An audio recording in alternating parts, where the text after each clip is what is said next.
Hi everyone, welcome to my channel. Tonight we walk out into a cold dawn in the hill country of central Italy, where the mist still clings to the terraced fields, and a young man is already bent double in the mud, pulling weeds from between rows of barley with hands that will one day hold the fate of an empire. You can smell the wet earth. You can hear the distant clank of a goat bell and the low grumble of oxen. This is a world of small harvests and smaller dreams, a place the great men of Rome would ride past without slowing their horses. And yet, if you had the eyes to see it, you would notice the boy's jaw set hard against the cold, and the way he watches the road south, as though he is measuring the distance to something he has decided to take. Fair warning, though. This is a story soaked in ambition and blood, and if you had actually lived through what this man survived, the marches and the massacres and the nights hiding in freezing swamps with a price on your head, you probably would not have lasted a single season. So, before you get comfortable, take a moment to like the video and subscribe, but only if you genuinely enjoy what I do here. And I would love to know who is out there tonight, so drop your location and your local time in the comments so we can all see just how far this story is traveling. Now dim the lights, maybe turn on a fan for that soft background hum, and let's ease into tonight's journey together. His name is Gaius Marius, and on this morning he is nobody at all. The town behind him is called Arpinum, a cluster of stone and timber, tucked into the folds of the mountains southeast of Rome, close enough to feel the city's gravity and far enough to be forgotten by it. Only a generation before he was born, the people here were not even full citizens. They were allies, subjects, useful bodies who paid their taxes and sent their sons to fight, but who could not vote, could not truly belong. Then Rome, in one of its rare fits of generosity, granted them the full franchise, and so the boy pulling weeds in the barley is technically a Roman. He can vote. He can, in theory, climb. But you and I both know how theory tends to bend around the wishes of powerful men. And in Rome, the powerful men have names that stretch back centuries, names carved into temples and painted on ancestral masks that hang in the halls of the great houses. Marius has none of that.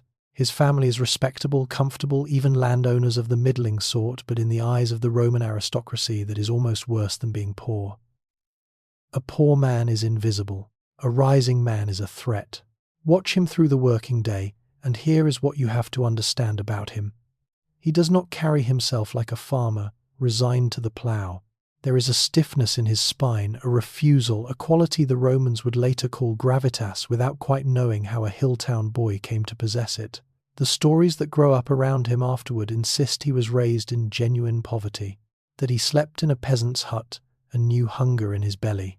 Historians still argue about how true that really was, because a man who becomes a legend has every reason to sand down the comfortable edges of his youth and rebuild himself as a self-made marvel who clawed up from nothing. What is certain is this. The family had land and standing in Arpinum, but no foothold in Rome. No consul among the ancestors, no senator to open a door.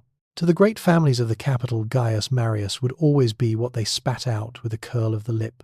A new man, a novus homo, an upstart with dirt still under his fingernails. He grows up hard and quiet and physically formidable, a young man built like the country that made him all shoulders and stubbornness. He learns Latin plainly and Greek badly, and he never bothers to hide his contempt for the perfumed elegance of educated Roman gentlemen. Later in life, he will boast almost proudly that he cannot recite Greek poetry and would not waste an evening learning it, that his monuments are not written in books but stacked in the trophies of war. But that is the finished man. The boy in the field has none of it yet. He has only the hunger, and the hunger is enormous. Here is the quirky little detail the ancient writers loved to repeat, the kind of thing that makes you lean closer. They say that when Marius was still young, a farmhand found an eagle's nest holding 7 eaglets, and that this was carried to seers who read it as a sign that the boy would one day hold the highest office in Rome, not once but 7, separate times. Now, an eagle laying 7 eggs is a biological near impossibility, which tells you the story was almost certainly invented after the fact, and stitched neatly onto his childhood, a prophecy conveniently remembered once it had already come. True, but hold that number in your mind anyway. 7. Keep it there like a coin in your pocket, because we are going to come back to it, and by the end you will understand why the Romans could not stop whispering it. For now the coin is still buried. Rome does not know his name, The Senate has never heard it and would not care if it had. And the only road out of Arpinum for a man like him with no ancestors to trade on and no fortune to buy influence runs through the one arena where blood and courage still count for more than a family name: the army. Somewhere to the south, in a scorched and stubborn corner of Spain, a war is grinding toward its bitter end, and the greatest soldier of the age is about to lay eyes on a rough young recruit and pause just for a moment to wonder exactly what he is looking at. The war waits for him in the dry uplands of Hispania at a hilltop town called Numantia, and it is a war Rome would very much like to forget. For years the Romans have hurled army after army against this stubborn Celtiberian stronghold, and year after year the proud legions have staggered home, humiliated, sometimes forced to march beneath a yoke of spears in a ritual of surrender so shameful that the Senate refuses to honor the terms. A single town, a few thousand fighters behind stone walls, has made the mightiest military machine in the known world look like a stumbling drunk. And so in the end, Rome sends the one man it trusts to clean up its embarrassments. A soldier whose very name is a promise of victory: Publius Cornelius Scipio Aemilianus. The man who burned Carthage to ash and salted the ground of the empire's oldest nightmare. When he arrives, the young recruit from Arpinum is already there. One anonymous body in the ranks, and now the two of them share the same miserable camp. Picture that camp, because the first thing Scipio does when he takes command tells you everything about the state Rome's army has fallen into. He does not attack. He does not give inspiring speeches about glory. Instead, he looks at his own soldiers, bloated and lazy and rotten with years of failure, and he empties the camp of everything soft. Out go the merchants and the fortune-tellers. Out go the prostitutes and the wine-sellers who have turned a siege into a squalid marketplace. He throws away the feather beds and the cooking spits, and he makes the men carry their own gear again, march for miles under the sun, dig ditches until their hands split. Somewhere in that grumbling, sweating mass of demoralized men, one soldier does not grumble. He digs faster. He marches harder. He volunteers for the filthy work nobody wants, and does it without complaint. And slowly, in a camp full of men looking for excuses, Gaius Marius begins to stand out simply by refusing to be ordinary. Here is what you have to understand about how a nobody gets noticed in an ancient army. It is not usually one heroic charge. It is the accumulation of 100 unglamorous mornings, the reputation that spreads, soldier to soldier, around the cook fires. The officer who says to another officer, that one, the big quiet fellow from the hills, he never flinches. Marius earns his place in single combat, killing enemies in full view of the whole army, the kind of visible courage that spreads through the ranks faster than any dispatch. He keeps his weapons clean and his horse fed and his mouth shut, and he accepts the harshest duties with a grim satisfaction that unsettles the softer men around him. And the great Scipio, walking his lines, watching his hardened new army take shape, begins to notice him too. Then comes the moment the ancient writers could not resist, the little scene that may or may not have happened exactly as told, but has echoed down 2,000 years anyway. One evening at dinner, in the general's tent, the conversation turns, as soldiers' conversations always do, to the question of who will come after. Who, someone asks Scipio, will Rome find to lead her armies once you are gone? Who could possibly fill your place? And the great man, the conqueror of Carthage, reaches over and taps the shoulder of the rough provincial soldier, reclining nearby, this novus homo, with dirt country manners and no ancestors worth naming. And he says, perhaps this man, perhaps him.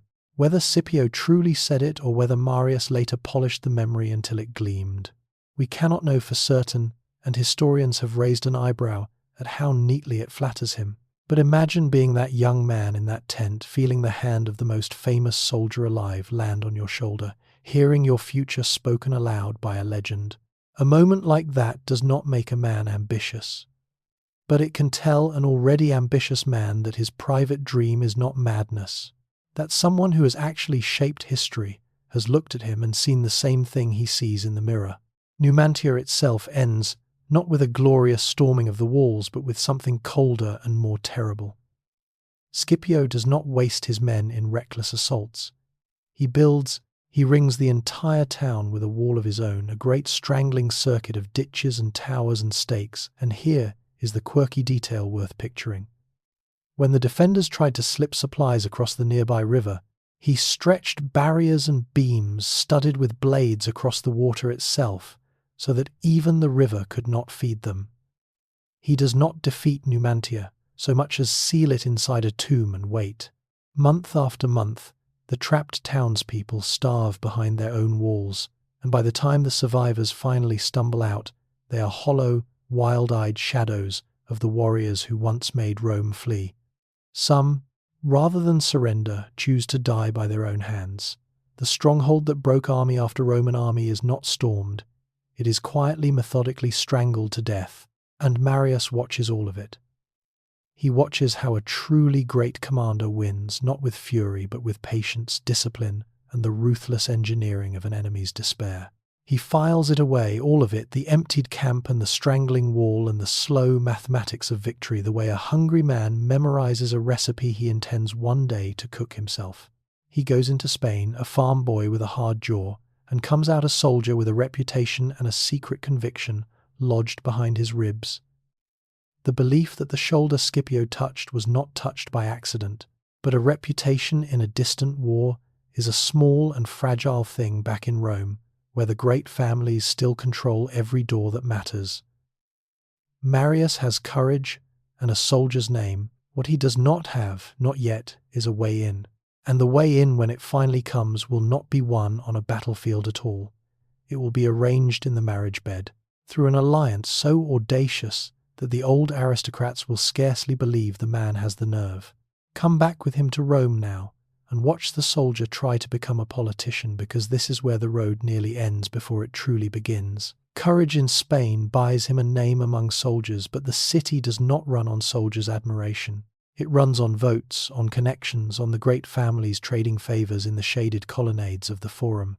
And Marius arrives in that world like a bull walking into a jeweller's shop. He wins a minor magistracy, a low rung called the tribunate of the plebs, and immediately proves he has no gift whatsoever for the smiling flexibility the game requires. He pushes a law to reform the way Romans vote, a measure designed to shield the ballot from the pressure of watching aristocrats. And when a powerful consul tries to bully him into dropping it, Marius does something almost nobody in Rome would dare. He threatens to have the consul himself dragged off to prison. The great man backs down. The upstart wins. You would think that kind of nerve would launch him. Instead, it very nearly buries him. He has offended the aristocrats by defying them, and then contrarily offended the common people's champions by blocking a grain handout, so that within a single year he has managed to make enemies on every side of the room at once. When he later reaches for a higher office, a prized position that would put him on the ladder toward real power, he loses. Then he loses again. He is accused of bribery in an election and only barely wriggles free when the votes to convict and acquit come out exactly even. Here is a man who stood unflinching before starving warriors at Numantia, now flailing in the shallow, poisonous waters of Roman politics.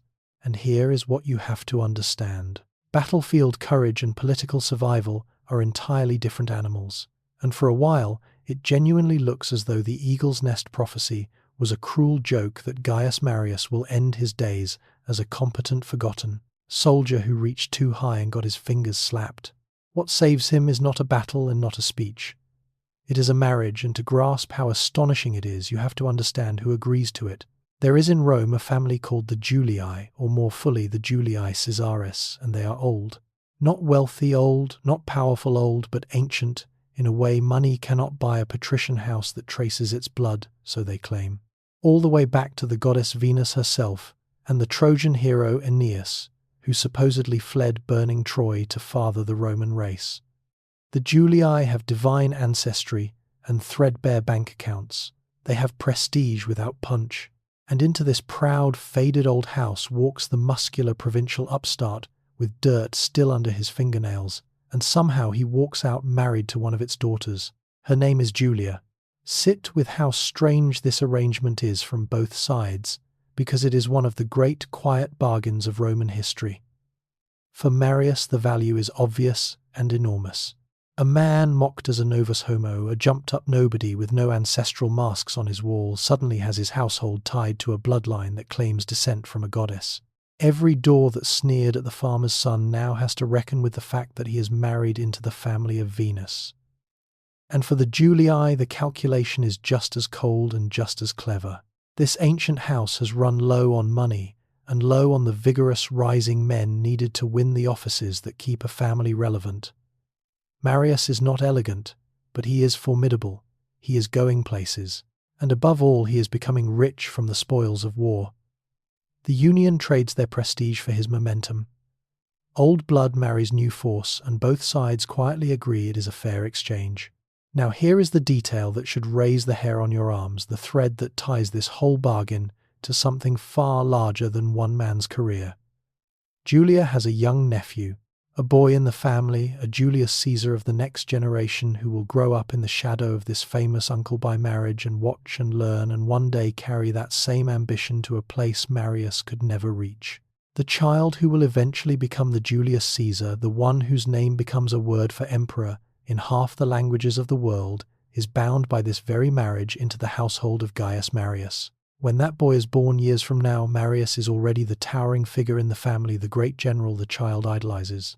The two most consequential men of the late Republic, the fury of the old order and the architect of its end, are stitched together by this single shrewd wedding between a broke patrician girl and a rough soldier from the hills. You are watching in this quiet ceremony one of the accidental hinges of Western history swing gently into place. But Marius is not thinking about unborn nephews. He is thinking about what the marriage buys him right now, and it buys him respectability, allies, a seat at tables that were closed to him a year before. It does not, however, make him beloved by the men who matter, and it does not hand him the great command he craves. Prestige is a ladder, not an elevator. He still has to climb. And to climb, he needs a war worthy of him, a war going badly enough that Rome grows desperate, a stage large enough for a farmer's son to prove he belongs among the sons of gods. Across the sea, in the sun-scorched kingdoms of North Africa, that war is already brewing. A clever, ruthless, endlessly slippery king is about to make Rome look like fools all over again, bribing her senators and butchering her friends and laughing at her armies. And the humiliation will grow so unbearable that the Republic will be forced to reach for anyone who can end it. Marius is watching that mess with hungry eyes. He does not yet know that the road to his first great triumph runs straight through the betrayal of the man about to become his commander. The trouble begins with a death and an inheritance the way so much trouble does. Far across the Mediterranean in the fertile kingdom of Numidia, that hugs the North African coast beside the ruins of old Carthage, an aging king named Micipsa lies dying, and he does a foolish, generous thing. He has 2 sons of his own, and he has a nephew, a bastard-born but brilliant young man he raised in his own household, and unable to choose between them, he splits the kingdom 3 ways and asks them essentially to share. You already know how that ends. The nephew's name is Jugurtha, and Jugurtha has no intention of sharing anything. Watch this man closely, because he is one of the most dangerous and charming villains Rome ever tangled with, and half his weapons are not weapons at all. Jugurtha is handsome, athletic, a superb horseman and hunter, who charmed hardened Roman officers back when he fought alongside them at that very siege of Numantia. He learned Rome from the inside. He rode with her legions, drank with her commanders, and he came away having absorbed one poisonous lesson above all others, a lesson he will repeat like a private joke for the rest of his life. He learned that Rome, for all her marble and her legions and her talk of virtue, has a price, that her senators can be bought, that the Republic, which cannot be beaten on the battlefield, can very often be purchased in a back room. And so, when he moves against his cousins, murdering one and driving the other to flee to Rome, pleading for justice, and when Rome sends commissioners to sort the mess out, Jugurtha simply does what he has always done. He opens his treasury and starts handing out gold. It works again and again, and this is the part that makes the whole affair so humiliating for Rome. A commission arrives to divide the kingdom fairly, and Jugurtha bribes the leading commissioner, and the fertile, valuable half of Numidia somehow ends up in Jugurtha's hands. When his surviving cousin holes up in a city and Jugurtha besieges it, that city is full of Italian merchants, Roman businessmen, and after it finally falls, Jugurtha lets his men massacre every grown male, inside Italians included. Now it is not just a squabble over an African throne. Now Roman blood is on the ground, and even the senators taking Jugurtha's gold cannot fully suppress the fury of the ordinary people back in the city. Rome declares war, and Jugurtha, unbothered, bribes his way to a soft peace. Then, when summoned to Rome under safe conduct to testify, calmly arranges the assassination of yet another rival prince living in the city itself, right under the Senate's nose, before sauntering home. Here is the line the ancient historian gives him as he finally rides out of Rome, glancing back at the great city that had sold him favour after favour, and it has echoed ever since. A city for sale he is said to have sneered and doomed to perish quickly if only it can find a buyer. Whether he truly said it hardly matters. It captures perfectly the rot he had exposed. The corruption eating the Republic from the inside, and it stung all the worse because it was true. The war drags on with maddening incompetence. One Roman army is outmaneuvered so badly it surrenders and is marched under the yoke in that same old ritual of shame. Commander after commander either fails or is quietly suspected of having taken Jugurtha's coin. Rome, the terror of the world, is being made ridiculous by a single African king with a full treasury and a genius for bribery. Finally, the Senate sends a man who cannot be bought. His name is Quintus Caecilius Metellus, and he is everything Marius is not: an aristocrat of the highest polish, honest, competent, coldly proud of his ancient name. And here is where our farmer's son sails back into the story, because Metellus needs capable officers, and he chooses Marius as one of his senior lieutenants, his legate. The two men know each other. There is even a thread of old family obligation between them, the Metelli having once been patrons to Marius in his early climb. So Marius goes to Africa as the trusted right hand of a great noble, and at first he is superb at it. He shares the soldiers' food and the soldiers' labour, digs alongside them, sleeps rough, remembers their names. And the men come to adore this big, blunt officer who treats them like comrades rather than tools. His reputation swells through the camp and drifts back across the sea to Rome. The soldiers write home about him. The common people begin to murmur his name. And here is what you have to understand about the poison that now begins to work in him, because it is the hinge on which his whole character turns. Marius is good at this war. Genuinely, unmistakably good. He can see how it should be fought, and increasingly he becomes convinced that Metellus, for all his honesty, is too cautious, too slow, too content to grind the war out at a stately noble's pace, while glory sits waiting to be seized. The adoration of the troops feeds something in him that had lain quiet since Scipio's hand touched his shoulder. Why, he begins to think, should he spend his best years as another man's instrument? Why should the credit for winning this war belong to a Metellus, one more aristocrat with a wall full of ancestors, when the man actually earning the soldier's love is standing right here, waiting his turn, told to be patient? He asks Metellus at last for leave to return to Rome and stand for the consulship himself, the highest office in the Republic, the very summit. And Metellus, the proud patrician, looks at his talented low-born legate and laughs. He tells Marius in effect not to reach so far above his station, to wait to be content. He even suggests cuttingly that Marius might run for consul someday, around the same time as Metellus' own young son, a boy still in his teens. It is meant as mockery, a lord swatting down a servant who has forgotten his place.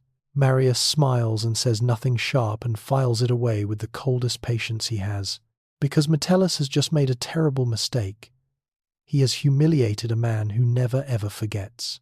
And the quiet legate is already beginning to plot how he will take not just the consulship but this entire war right out of his commander's honourable hands.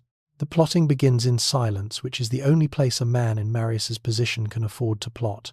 He is still Metellus' subordinate, still bound by duty and by the old chain of patronage that says a client does not undercut his patron, and yet the ambition is now a living thing inside him, gnawing sleepless. So watch how he does it, because there is a cold brilliance to the treachery, and it is treachery however you dress it up. He does not challenge Metellus openly. He does something far more corrosive. He begins quietly to build a case against his own commander in the minds of everyone who matters. One whispered conversation at a time. Among the soldiers he is the friend of the common man, the officer who eats their rations and shares their misery. and he lets them believe without ever quite saying it that the war drags on only because Metellus is too proud and too slow to finish it. Give him command, the feeling spreads through the camp, and this thing would already be won. Among the Roman businessmen and traders who have flooded into Africa, hoping to profit from the war men who are losing money every month, the fighting continues. Marius plays a different note. To them he promises speed, decisiveness, and end. He tells them to tell Rome that he could crush Jugurtha in a fraction of the time if only the command were his. These traders have connections back home, votes back home, and Marius is quietly turning every one of them into a letter writer, a campaigner, an unpaid agent of his ambition. Here is what you have to understand about the sheer nerve of it. Marius is a legate. He owes his position on this campaign to Metellus's favour, and he is systematically using that position, the trust and access it gives him, to hollow out his own commander's reputation and steal the man's war from underneath him. The Romans had a heavy word for the loyalty a client owed a patron, an almost sacred obligation, and Marius is trampling it with his eyes open. You can admire the strategy and still feel the chill of it. This is the moment the honest soldier becomes something harder and colder, a man who has decided that his own destiny outweighs any bond of gratitude, any debt of honour. Whatever noble simplicity the farm boy once had, it does not survive this African summer. The famous flashpoint comes with a soothsayer, and it is exactly the kind of scene the ancients loved. Marius, uneasy and hungry for a sign, consults a diviner about his prospects, and the man reads the omens and tells him something staggering, that he should trust in the gods and pursue his ambitions to the very limit for the future promised, more than he dared to hope. Whether Marius believed it, or half believed it, or simply seized on it as useful, it hardened his resolve into something unbreakable. He goes back to Metellus and asks again for leave to sail to Rome and stand for consul. And this is where Metellus makes his second fatal blunder, because he refuses. He stalls. He tells Marius the campaign needs him, that the timing is wrong. And he keeps refusing right up until barely enough days remain before the election for a man to physically cross the sea and reach the city in time. Picture the calculation in that refusal. Metellus is not merely being cautious, he is being spiteful, running out the clock, trying to make it impossible for his upstart legate to run at all, so that the whole embarrassing ambition simply expires from lack of time. It is a small, petty cruelty from a proud man who cannot quite believe the farmer's son is serious. And it backfires catastrophically, because when Metellus finally grudgingly lets him go with the odds against him and the sea to cross and the days almost gone, Marius does not fail. He races to the coast, boards a ship, and by extraordinary fortune and hard sailing crosses the water and reaches Rome just in time. Every hour of delay Metellus imposed becomes, in the retelling, proof of exactly what Marius has been whispering all along, that the noble commander was obstructing him out of arrogance, holding back a better man to protect his own glory. And here is the quirky telling little detail: the sources preserve the moment Metellus's contempt curdles into something he will regret. When word first reaches the commander that his legate genuinely intends to run for the highest office in Rome, Metellus is said to have sneered that Marius should wait and stand for consul together with his own son. His son, a boy of perhaps 20, decades from eligibility. It is the cruelest possible insult, wrapped in false politeness, a way of saying, "You will hold this office roughly, never upstart, so calm yourself." Marius hears it. He does not forget it. Men who humiliate Gaius Marius have a way of learning eventually that the account is never closed, only carried forward with interest. So watch him ride for the harbour, this heavy, formidable man in late middle age, older than most, who reach for the consulship for the first time, his patron's insult ringing in his ears and a diviner's promise burning in his chest. He has abandoned the man who lifted him. He has turned the soldiers and the merchants against their own general. He has bet everything, his career, his honour, his future, on the wild gamble that the ordinary people of Rome will do something they have almost never done and hand the supreme office of the Republic to a man with no ancestors, no ancient name, nothing but a soldier's record, and a fair mountain of nerve. What he does not fully grasp yet, as his ship cuts north across the sea toward the city, is how ready Rome is to be his. The people are sick of noble incompetence. They are sick of watching bribed aristocrats fumble a war against one African king. They are hungry without quite knowing it for exactly the sort of blunt, uncompromising outsider now sailing toward them. A man who promises to do what all their polished lords have failed to do. Marius thinks he is chasing an office.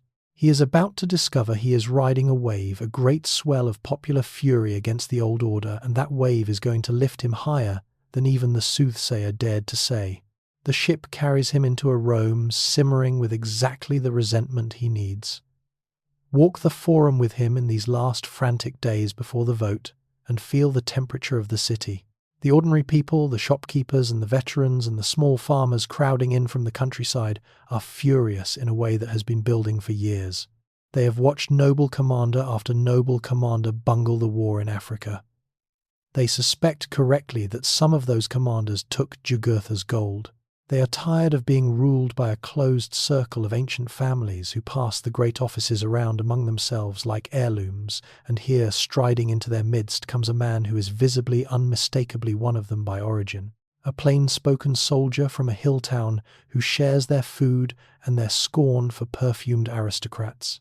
Marius gives them what they are starving for.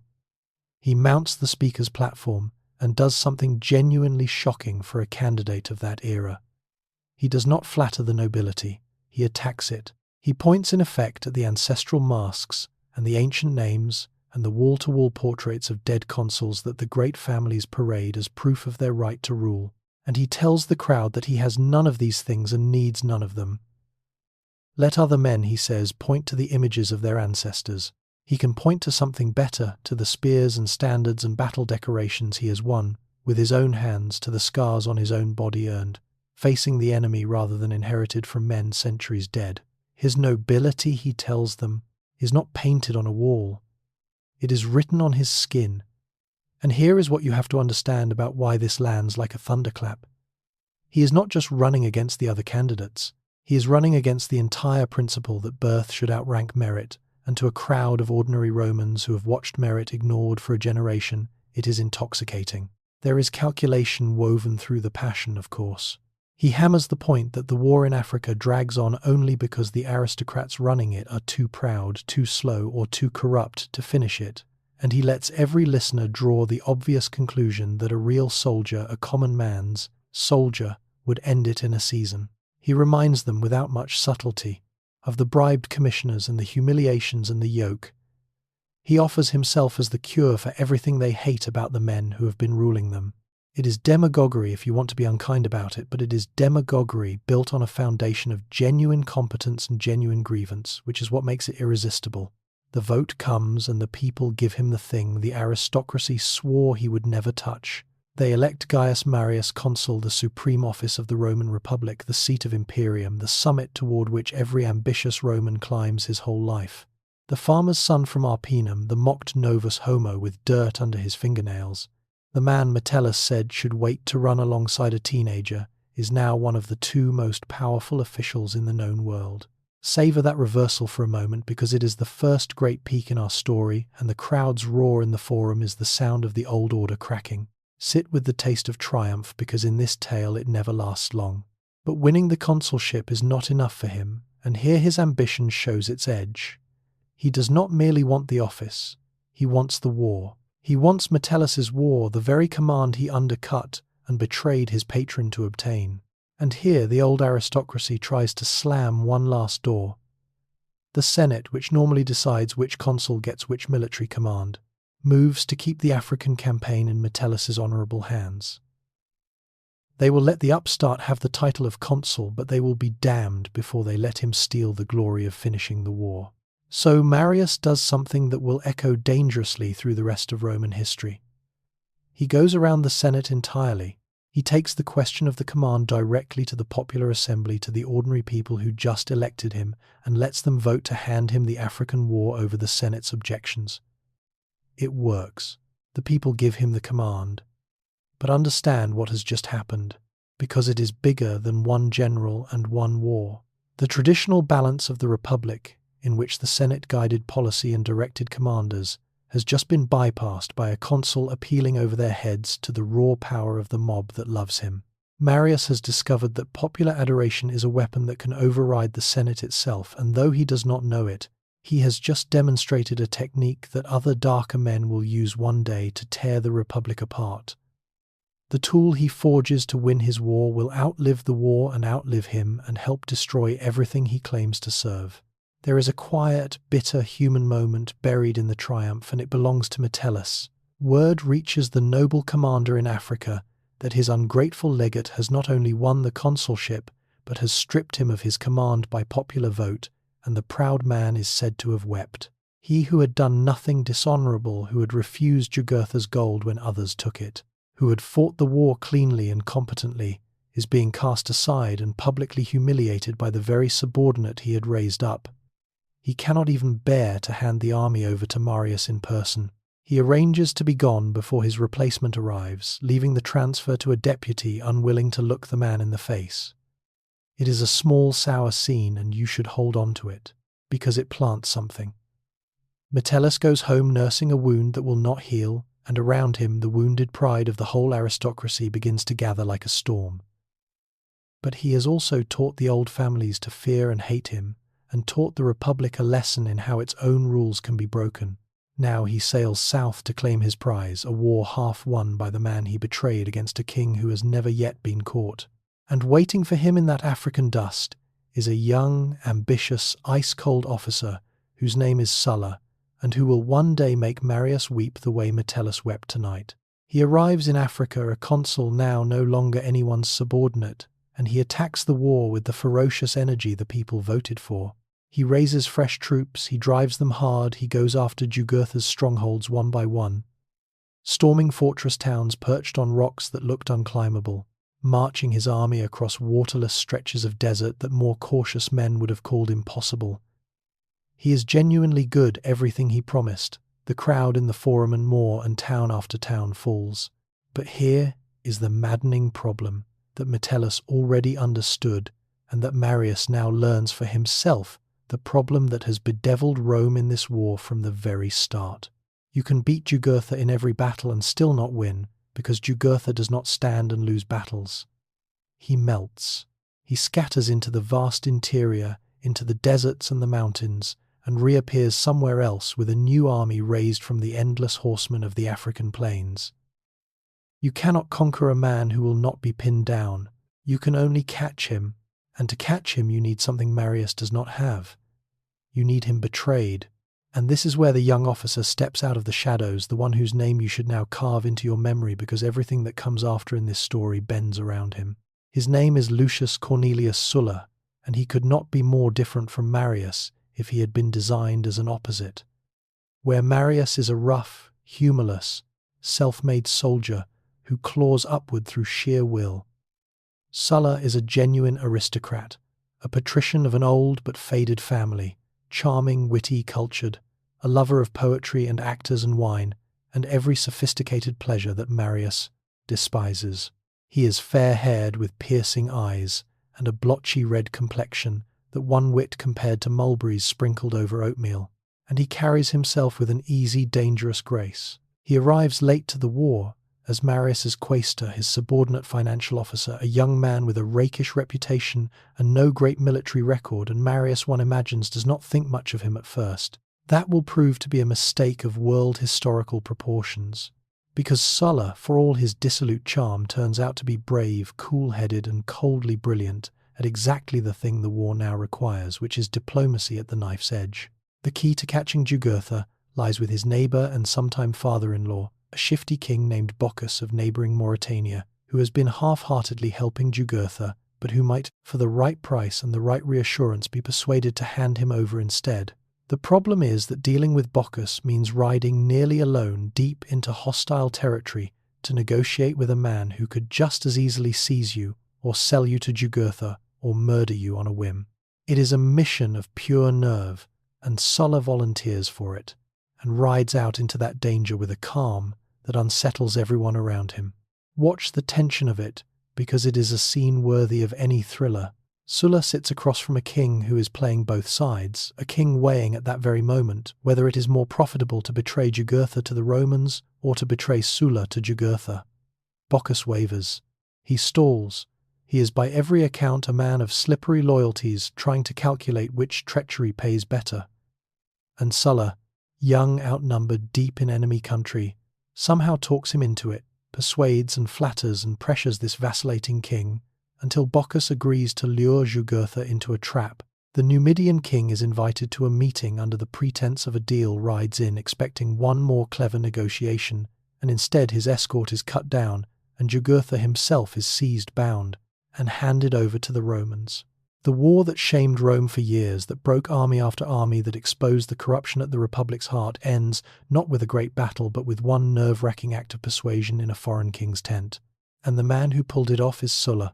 Here is what you have to understand about the tiny poisonous seed planted in this moment, because it will grow into a tree that shades the rest of Roman history. Jugurtha is captured and the war is won, and the credit, the glory, the triumph, all of it belongs by right to Marius, the commanding consul. That is how it works. The general in command gets the victory. But everyone knows, everyone whispers that the actual decisive act, the capture itself, was engineered by his young quaestor. And Sulla, being both vain and clever, makes sure the world does not forget it. He has a signet ring engraved depicting the very scene of Bocchus handing Jugurtha over to him, and he wears it, and he shows it, a small gold advertisement of the claim that he, not Marius, truly ended the war. To Marius, hungry for glory his whole life, this is intolerable. To have the crowning achievement of his African campaign quietly attributed to a smirking young aristocrat is a splinter driven under the skin, and it festers. Historians still argue about how bitter the rift really was at this early stage, whether the two men parted enemies or whether the true poison came later. But something begins here in this rivalry over who deserves the credit for one captured king that neither man ever lets go of. It is one of history's grimmest little ironies. Marius, the great enemy of the aristocracy, has just given his first real command to the aristocrat, who will one day destroy him, and by giving him that chance, has created the one rival capable of dragging him down. For now, though, the triumph is Marius's, and it is spectacular.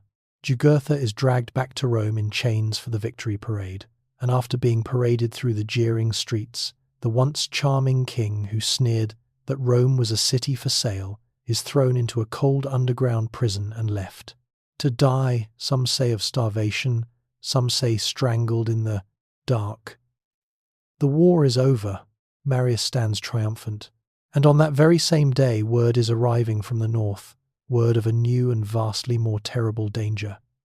A threat beside which one African king looks small, a slow avalanche of entire nations grinding down toward Italy, that will make Rome grateful, desperately grateful that it happens to have a soldier like Marius exactly when it needs him most.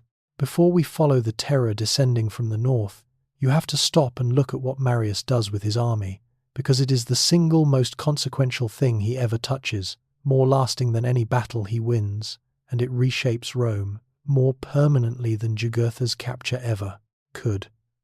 To understand it, you have to understand how Rome has raised its armies for centuries, and why that old system is quietly dying just as Marius reaches for power. For as long as anyone can remember, a Roman soldier had to own property to serve. The legions were drawn from men who held land, small farmers and modest citizens who owned enough to matter, and the logic behind it was simple and to Roman minds sacred. A man who owned a farm was a man with a stake in Rome. He fought to protect his own fields, his own household, his own share of the Republic, and when the campaign ended, he went home to that farm. He supplied his own weapons and armor, which was why the propertyless were excluded, since a man with nothing could not equip himself. The army was, in essence, the citizen body under arms, respectable men defending their own property, and this was thought to be the very foundation of Roman virtue and stability. A soldier with land was a soldier with somewhere to return to and something to lose. But by Marius's day, that foundation is crumbling, and here is what you have to understand about why. Rome's endless wars have kept small farmers away from their land for years at a stretch, and while they were gone, their farms failed or were swallowed up by the vast estates of the wealthy, worked by armies of slaves captured in those very wars. The class of small land-owning farmers, the traditional backbone of the legions, is shrinking year by year, squeezed out of existence. So Rome faces a slow, grinding crisis. The pool of property-owning men eligible to serve is drying up, even as the wars grow larger and the enemies more numerous. There are simply not enough qualified recruits, and meanwhile the cities fill with landless, jobless citizens, poor men with nothing, who under the old rules cannot serve at all. Marius, needing to raise troops fast for the African war and impatient with the shrinking pool of property holders, does something that others had nibbled at the edges of but that he embraces fully and openly. He throws the legions open to the poor. He recruits the landless, the propertyless, the capite sensi, the men counted only by their heads because they had no property worth registering. He takes the desperate masses that the old system had shut out, and he puts weapons in their hands and makes them soldiers. And because these men own nothing, cannot equip themselves, the state must now arm them, standardizing and supplying their equipment. In one stroke, the Roman army stops being a militia of property-owning citizens defending their own farms and becomes something new. A professional force of poor men who soldier not to protect their land because they have none, but as a career, a livelihood, a way out of poverty. Now, follow the logic to its terrible conclusion, because this is where the world quietly changes. A land-owning soldier fought for Rome and went home to his farm, but a landless professional soldier has no farm to go home to. When his years of service end, he has nothing. No land, no living, no future unless someone gives it to him. And who is in a position to give it to him? Not the Senate, which is slow and stingy and suspicious of these new armies. His general, the commander who led him, whom he served under for years, whom he trusted for his pay and his plunder and his survival. The soldier's loyalty, which, under the old system, belonged to Rome and to his own property, now attaches itself to the man who can secure his future when the fighting ends. The general who promises his veterans land is the general his veterans will follow anywhere, and here is what you have to understand about how dangerous that is. It means that for the first time, Roman armies begin to belong not to the Republic but to their generals personally. Marius almost certainly does not intend to create a monster. He is solving an immediate practical problem, filling his ranks in a hurry. But he has severed the ancient bond between the soldier and the state and replaced it with a bond between the soldier and his commander, and that new bond is the loaded gun that the rest of Roman history will fire again and again. When a general can turn to his troops and say, "The Senate refuses you the land you were promised. Follow me and I will get it for you by force."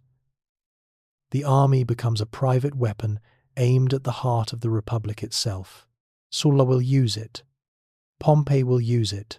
Julius Caesar, that nephew by marriage growing up in Marius's own extended household, will use it most devastatingly of all, crossing a certain river with an army loyal to him rather than to Rome and ending the Republic forever. The seed of all of it is planted here in this brisk, sensible-looking reform by a soldier who just needed more men. There is a quieter, quirkier legacy too, and you can still see it in your mind's eye.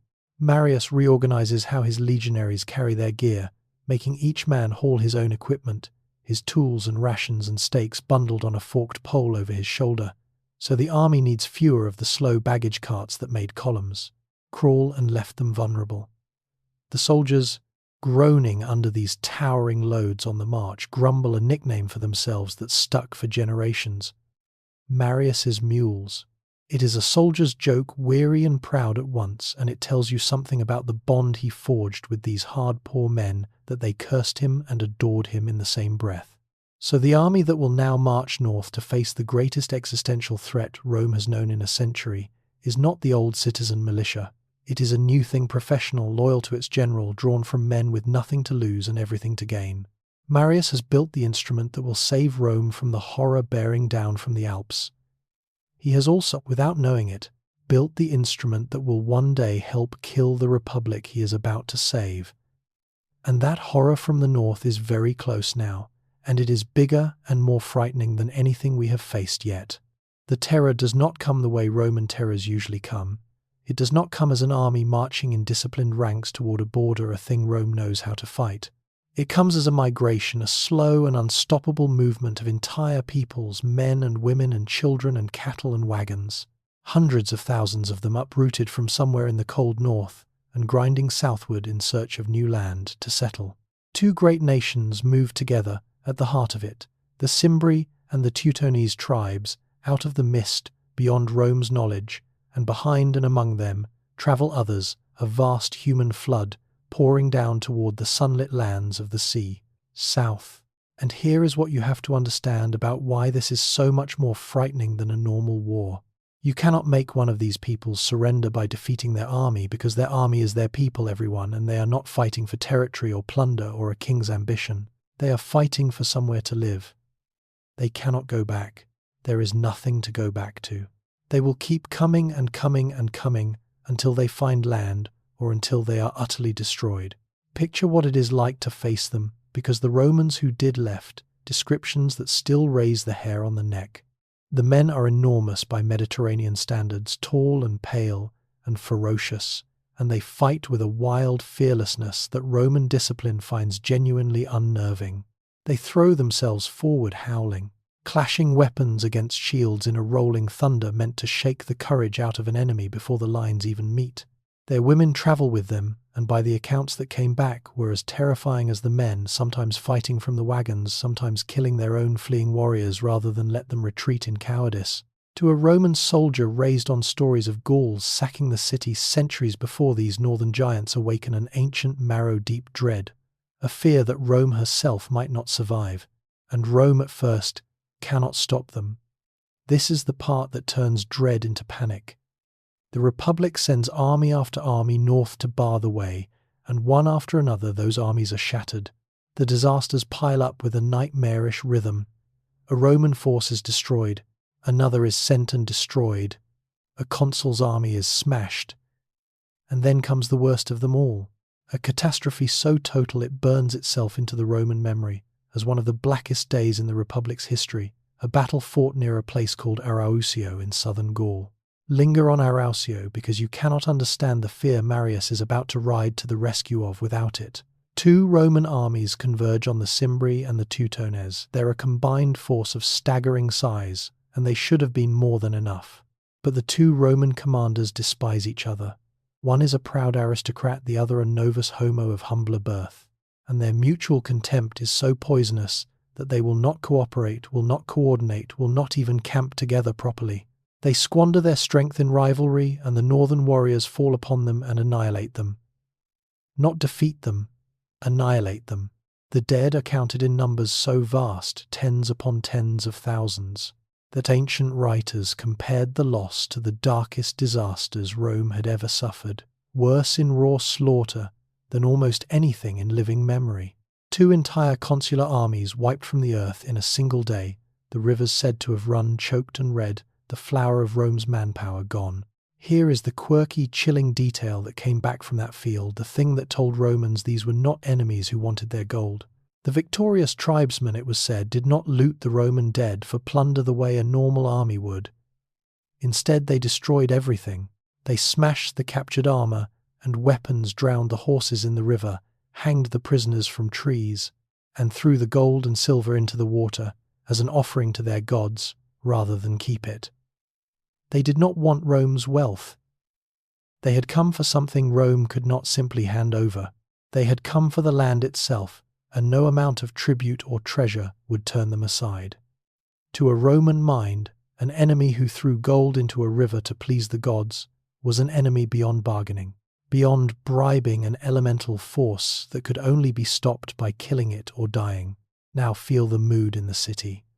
Rome is gripped by a raw ancestral panic that historians gave a name to: the terror of the Cimbri, the dread of the northern peoples. Every able man is being called up.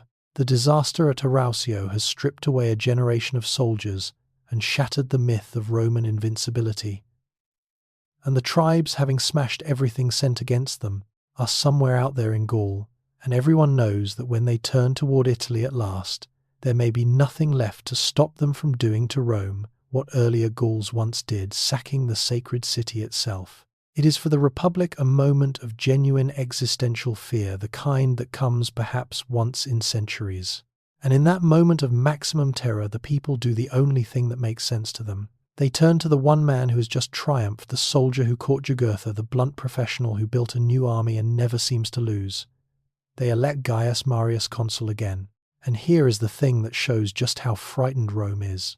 How completely the old rules have buckled under the weight of that fear. It is against sacred law and long custom to hold the consulship twice in quick succession, to be re-elected year after year. It is precisely the kind of accumulation of power the Republic was designed to prevent, the thing the aristocracy fought hardest to stop. But Rome is too afraid to care. The tribes are coming, and the people want the one man they believe can save them, and they will break their own most cherished rules to keep him in command. Marius is given the north, given the war, given the shattered remnant of Rome's armies to rebuild, and told in effect to save them all. He does not yet know how long he will have. The tribes mercifully do not turn toward Italy at once. For reasons no Roman fully understands, they wander off westward and southward into Spain and Gaul, giving Rome a reprieve, a breathing space. And Marius, that reprieve in his hands like an unexpected gift, sets grimly to work drilling his frightened, half-formed legions into something that can stand against the giants when they finally inevitably come down out of the mountains.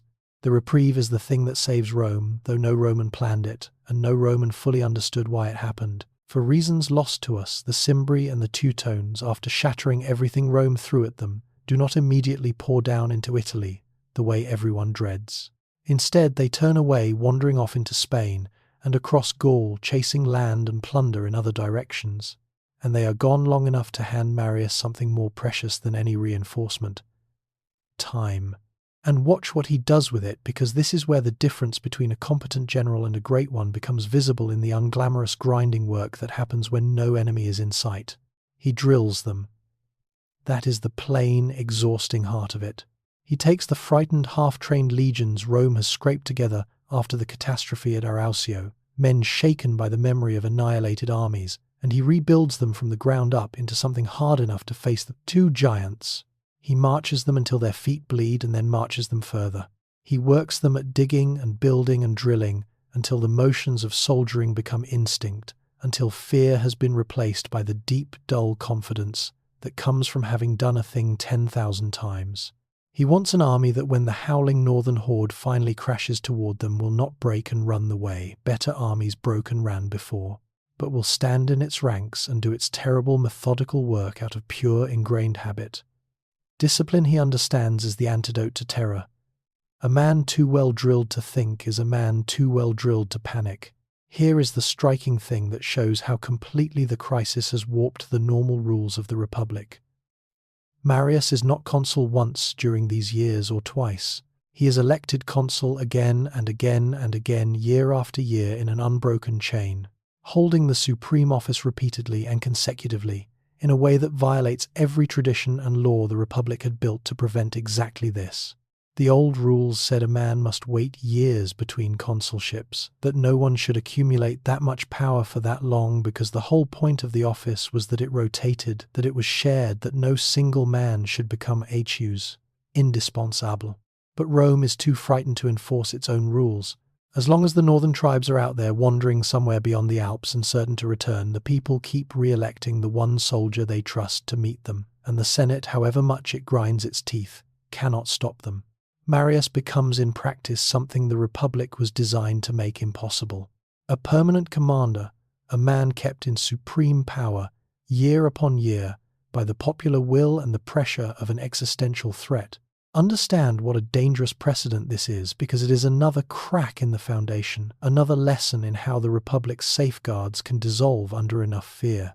The consulship was meant to be temporary by its very nature, a single year of shared power, precisely so that no individual could turn it into personal dominance.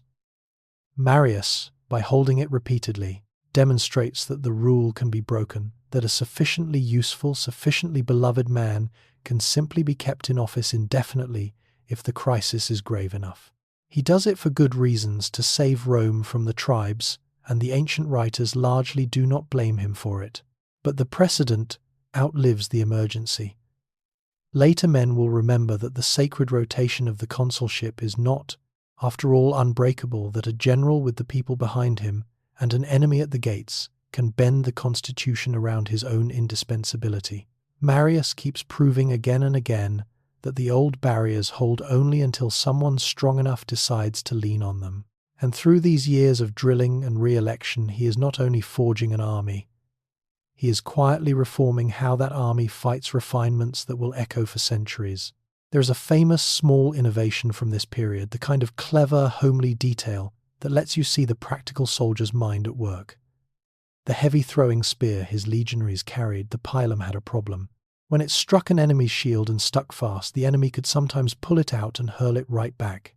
So Marius, by the tradition, had the pin that held the spearhead to the shaft, redesigned one of the 2 iron rivets, replaced with a fragile wooden peg, so that when the spear struck home, the weak peg would snap, the head would bend or twist sideways in the wound or the shield, and the weapon became useless, impossible to throw back, and heavy enough to drag down whatever shield it had pierced.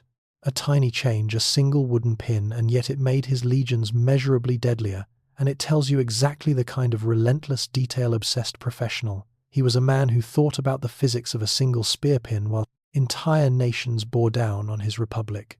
But drilling and clever spears do not by themselves win a war against a force of that terrifying size.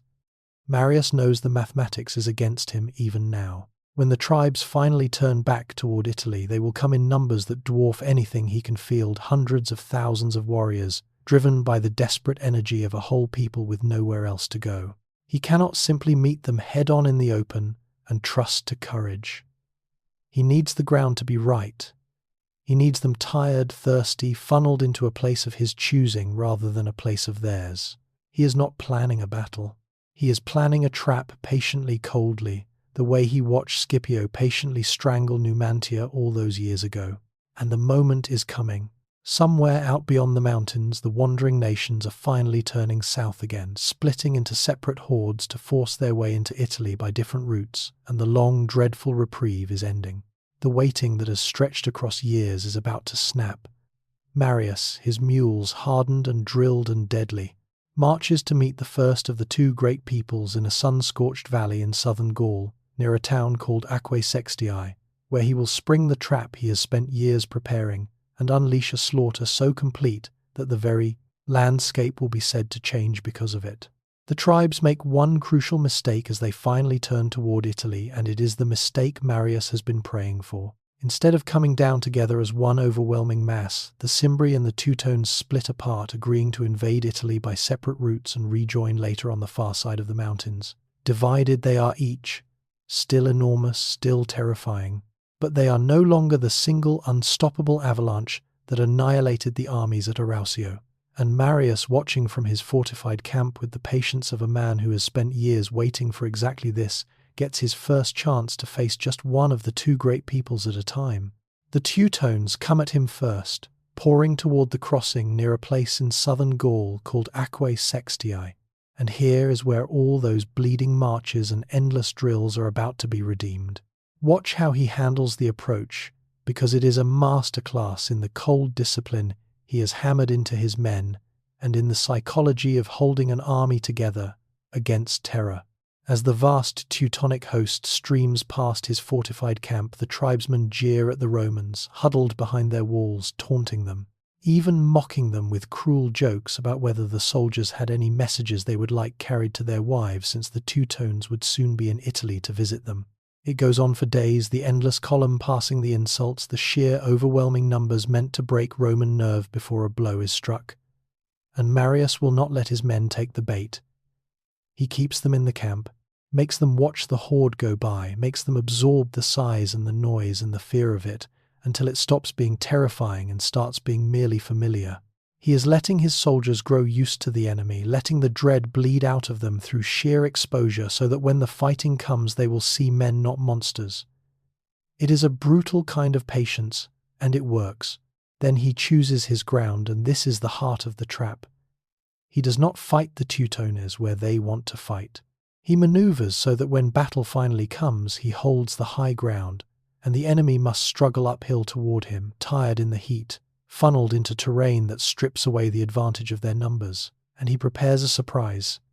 He detaches a body of his men, some accounts say a few thousand, and hides them out of sight in the wooded folds and gullies behind the enemy's position, with orders to stay concealed until the battle is fully joined, and then to burst out and fall upon the Teutones. From the rear, it is the oldest trick in the book, and one of the deadliest, the hidden force, the ambush at the decisive moment, and the disciplined, drilled army Marius has built is exactly the instrument needed to execute it without confusion. The battle comes and it unfolds precisely as he designed.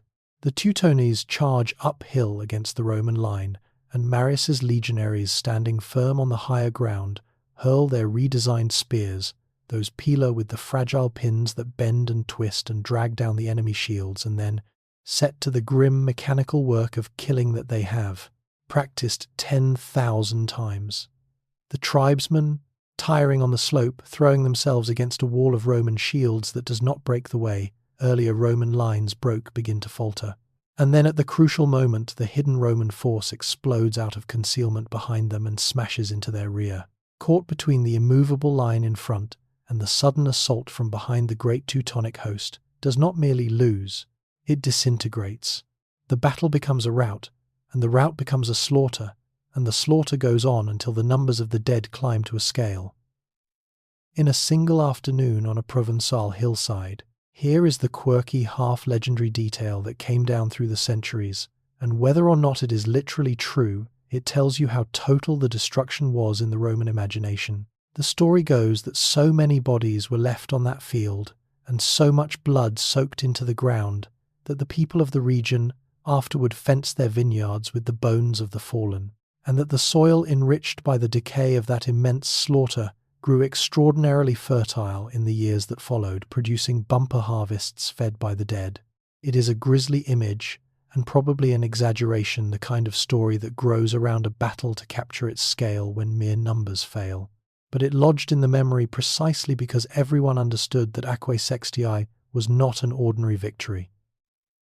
The Teutones, one of the two great peoples who had terrorized Rome for years, simply ceased to exist as a nation on that hillside, the survivors killed or dragged off into slavery, their women and children swept up in the catastrophe, their name reduced to a memory of dread.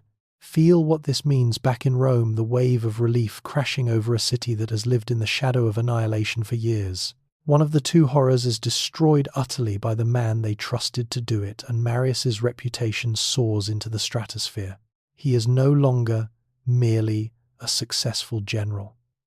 He is the shield of Italy, the one man who has actually stopped the northern terror, and the gratitude pouring toward him is enormous and a little frantic, the relief of people who genuinely feared their world was ending. But savor that relief carefully, because it is only half a victory, and Marius knows it better than anyone. The Teutones are destroyed, the Cimbri are not. That other great people, the larger and perhaps more dangerous of the two, is still out there, still coming, having forced its own separate way toward Italy through the eastern passes of the Alps. And there, on the Italian side of the mountains, the Cimbri have already collided with the other Roman consul and his army, with results that are about to plunge Rome back into panic just when it thought the worst was over. Marius has won half the war in a single afternoon. Now he must march east fast to win the other half before the Cimbri do to Italy what the Teutones never got the chance to. While Marius was exterminating the Teutones in Gaul, the other half of the terror had already forced its way into Italy itself, and the news of it wipes the smile off every Roman face. The Cimbri, coming by their own eastern route, had poured down through the Alpine passes into the rich plains of northern Italy, and there they had run headlong into the army of Marius's fellow consul, a proud, difficult aristocrat named Catulus. And Catulus, for all his noble blood, could not hold them. His army had been forced back, giving ground before the northern horde retreating across the rivers of the north, until the Cimbri were loose in the fertile country of Italy, the sacred soil itself, with seemingly nothing left to stop them from marching on Rome. So even as the city celebrated Aquae Sextii, the second and larger horror was already inside the gates of the peninsula, and the old panic came flooding straight back. Marius does the only thing that makes sense. He marches east fast, bringing his victorious, battle-hardened veterans down out of Gaul and into Italy to join forces with the battered army of Catulus. And here you get one of those small human moments that tells you everything about the tangled pride of these Roman commanders. Marius, the great popular hero, and Catulus, the noble who had been pushed back by the Cimbri, are supposed to fight this decisive battle together as partners. But the glory of it and the resentment beneath it will poison their relationship for years to come.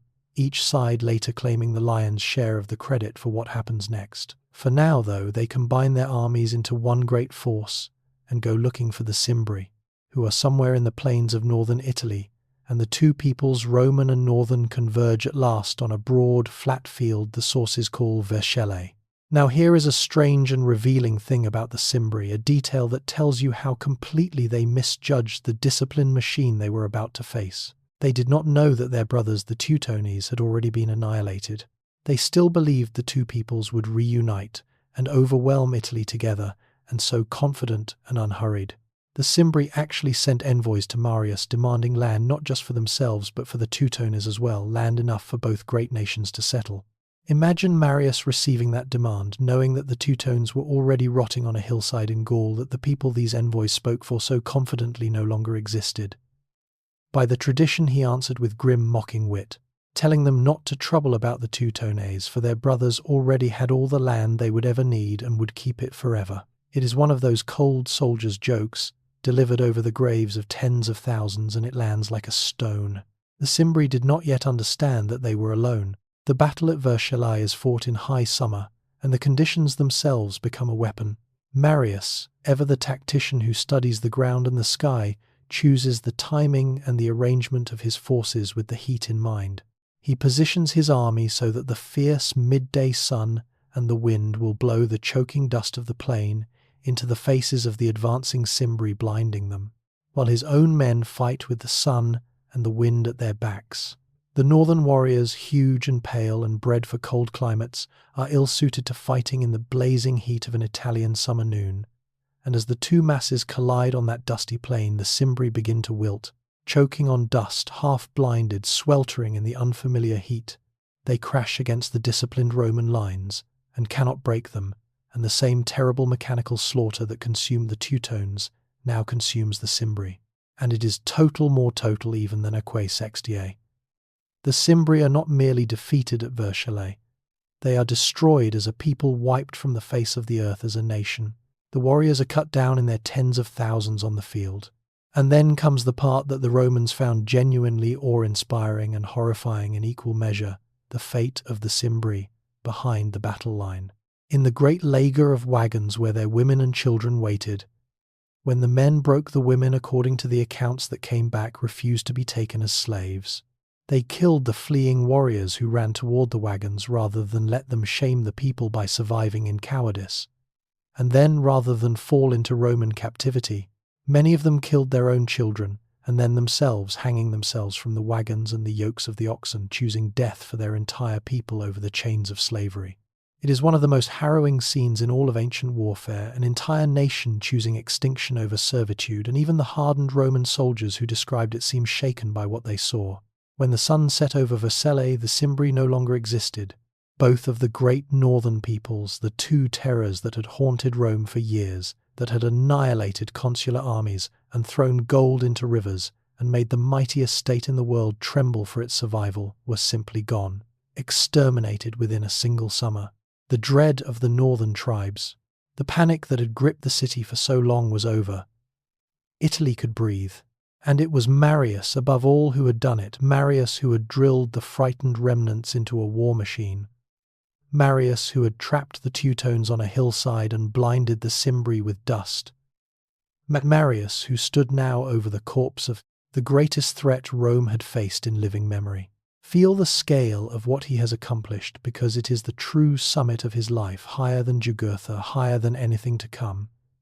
He has twice in quick succession saved Rome from destruction. He has done what generation upon generation of Roman aristocrats had failed to do. And now, marching back toward the city with the northern menace annihilated behind him, he is about to be received not merely as a victorious general, not merely as a hero, but as something close to a living god, the savior of Rome, the man who stood between the Republic and the abyss and did not flinch. The farmer's son from Arpinum is about to reach a height of glory that almost no Roman had ever touched. He comes back to a Rome that scarcely knows how to contain its gratitude. Picture the city as the news settles in, and the truth of what has happened becomes real to ordinary people. The shopkeeper and the widow and the old veteran who remembered Arausio and had privately made peace with the idea that Rome herself might burn. The terror is over. Not managed, not delayed, not bought off with tribute, but over both great peoples, annihilated the northern nightmare that had haunted their sleep for years, simply erased from the world. And the man who did it is walking back toward the city at the head of his hardened legions, and the relief that pours out to meet him is unlike anything the Republic had shown a living man in generations. They call him the third founder of Rome. Sit with the weight of that title, because to a Roman it is almost blasphemously high. Romulus was the first founder, the mythical figure who built the city itself. Camillus was remembered as the second founder, the hero who supposedly saved Rome after the Gauls sacked it centuries before. And now they place Marius alongside those half-legendary names, the third man to have refounded Rome by saving it from destruction, a farmer's son from a hill town, set beside the demigods of the city's origin. Ordinary people, the tradition says, began to pour libations to him, along with the gods, offering him the wine offerings normally reserved for the divine, treating this living, breathing, blunt-spoken soldier as something more than mortal. He is not merely celebrated, he is very nearly worshipped. He celebrates a magnificent triumph, the great victory parade through the streets of Rome, and here you get a detail that reveals the man's political instincts and his character in a single stroke. By long custom, a triumphing general wore special regalia, and even according to some, the ornaments associated with the ancient kings, a dazzling costume of victory. Marius, in the flush of his glory, at first appeared in some of this splendid attire, and the crowd, or perhaps his own political sense, recoiled because Rome had a deep and paranoid hatred of anything that smacked of kingship. Reading the mood, Marius quickly set the regal ornaments aside and appeared in the plainer garb of a Roman magistrate, the humble soldier who did not reach above his station. Whether from genuine modesty or shrewd calculation, it was exactly the right note, the conquering hero who refuses to play the king, and it only deepened the people's love for him. And here he is, elected consul yet again, holding the office an astonishing number of times, an accumulation of the supreme power that no Roman had ever matched, and that flew in the face of every tradition of the Republic. Remember the strange prophecy from the very beginning of our story. The eagle's nest, with 7 eaglets, that the seers read as a sign the boy would one day be consul 7 separate times. Here, at the height of his glory, that impossible number is coming true. The farmer's son, who could point to no ancestral masks, who was mocked as a novus homo, and told to wait and run alongside a nobleman's teenage child, now holds the highest office in the world again and again, elevated by a grateful people to a permanence of power the Republic was built to forbid. The coin we buried in the very first section, the number 7, is being spent now, and it gleams. But here is what you have to understand, the hard truth sitting underneath all this glory, because it is the hinge on which the second half of his life turns. Gaius Marius is the greatest soldier of his age, perhaps the greatest Rome had produced since Scipio. On a battlefield he is nearly without equal, patient, cunning, ruthless, a master of ground and timing, and the psychology of frightened men. But glory in Rome is not won only on battlefields, and power once won must be held in a very different arena, the arena of politics, of the Forum and the Senate and the shifting alliances of ambitious men. And in that arena Marius is clumsy. He always was. Remember his early stumbles, the elections he lost, the enemies he made on every side at once, the way he could face starving warriors without flinching, but flailed in the poisonous shallows of political maneuvering. That clumsiness never left him. It was hidden for a while, buried under the sheer weight of his military triumphs, because a man who has just saved the state twice does not need to be a subtle politician. But the wars are over now. The emergency that made him indispensable has passed, and a soldier hero with no war to fight and no gift for peacetime politics is a dangerous, unstable thing. A man whose entire identity was built on being needed, suddenly finding himself no longer needed at all. This is the trap that closes on him now, and it is a trap of his own nature. He cannot simply retire gracefully into the honoured elder statesman the Republic might have made of him. He is too hungry for that, too addicted to the primacy he has enjoyed, too aware that his glory rests on emergencies that have ended. He wants to remain first among Romans, but the thing that made him first, the northern terror, is gone, and he has no comparable talent for the ordinary politics that fill the spaces between wars. So he begins to reach awkwardly and dangerously for ways to hold on to power and relevance in peacetime, and because he cannot navigate the Senate and the aristocracy with any grace, he reaches instead toward the streets, toward the mob, toward the grubby, violent world of popular agitators who can deliver votes and intimidate opponents. And that reaching is about to drag the third founder of Rome down from his pedestal into the mud. The man worshipped like a god, the savior of the Republic, is going to make an alliance so squalid, so beneath his glory, that it will cost him much of the reverence he has just earned.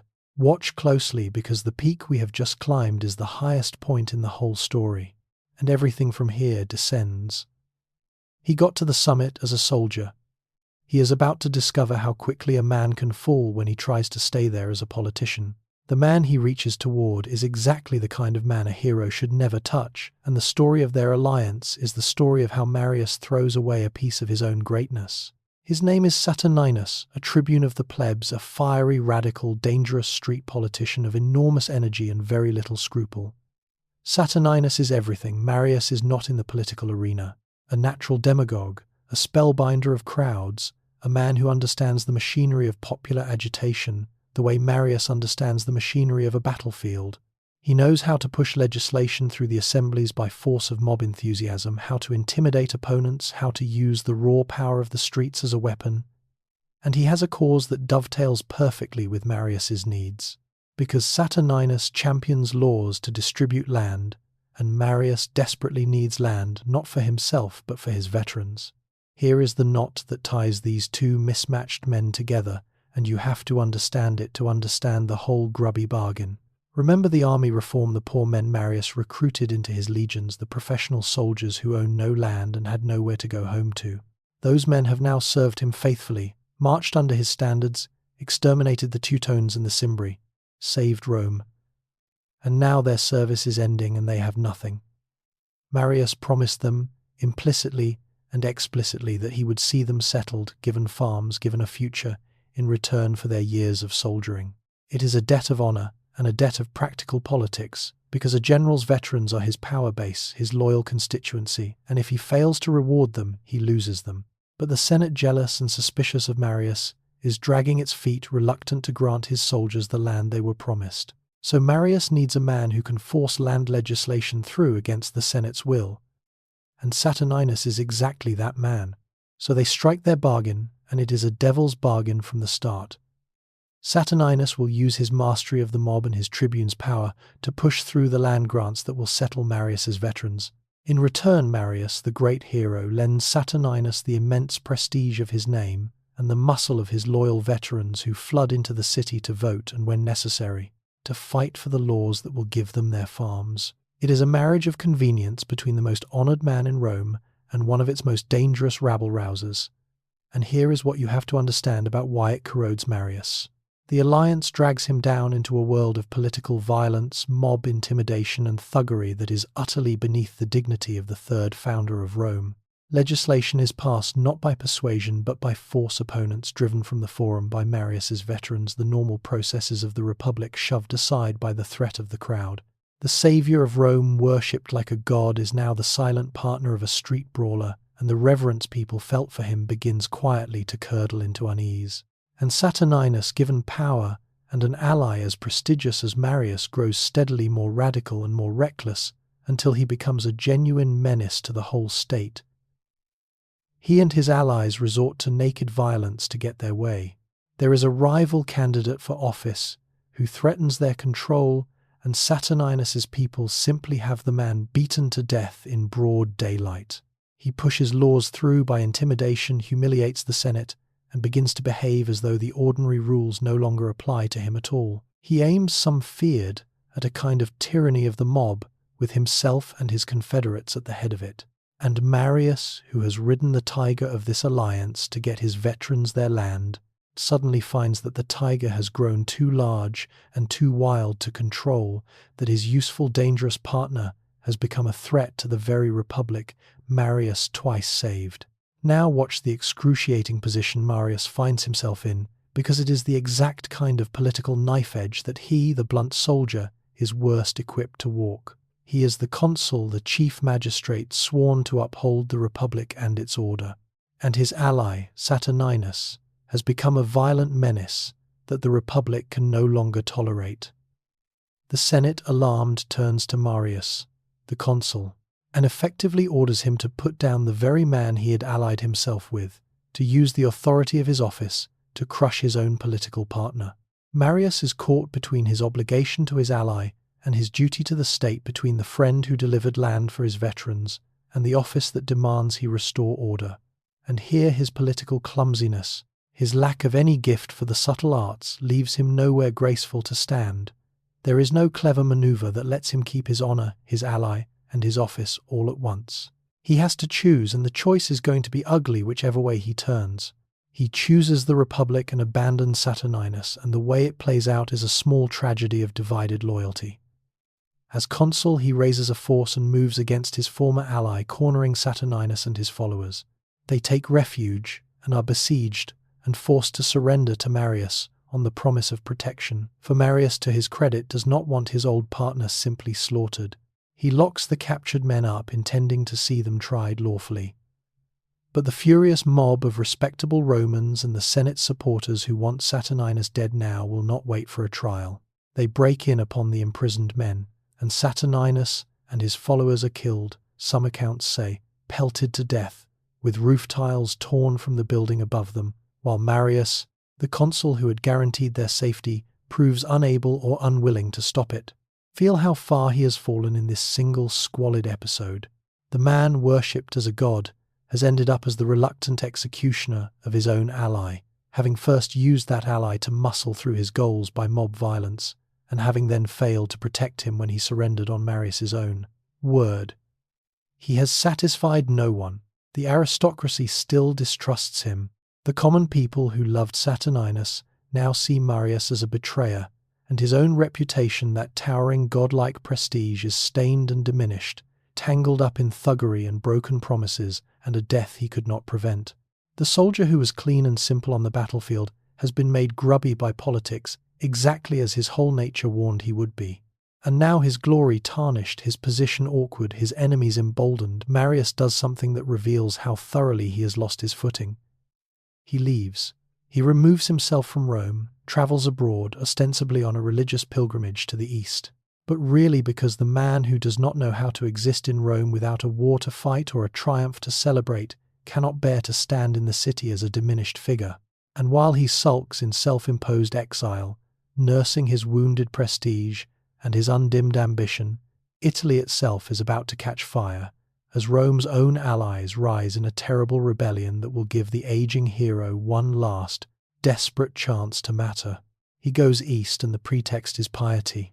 Marius announces that he is travelling to fulfill a vow, journeying to the province of Asia, on a kind of religious pilgrimage, and there is even a whiff of something more calculating in it, for while he is out there among the eastern kingdoms, he takes the opportunity to meet a rising power named Mithridates, the ambitious king of Pontus, who is beginning to trouble Rome's eastern frontier. The story goes that Marius, sizing up this dangerous young king, delivered a blunt piece of soldier's advice, telling Mithridates either to make himself stronger than Rome or to obey her quietly.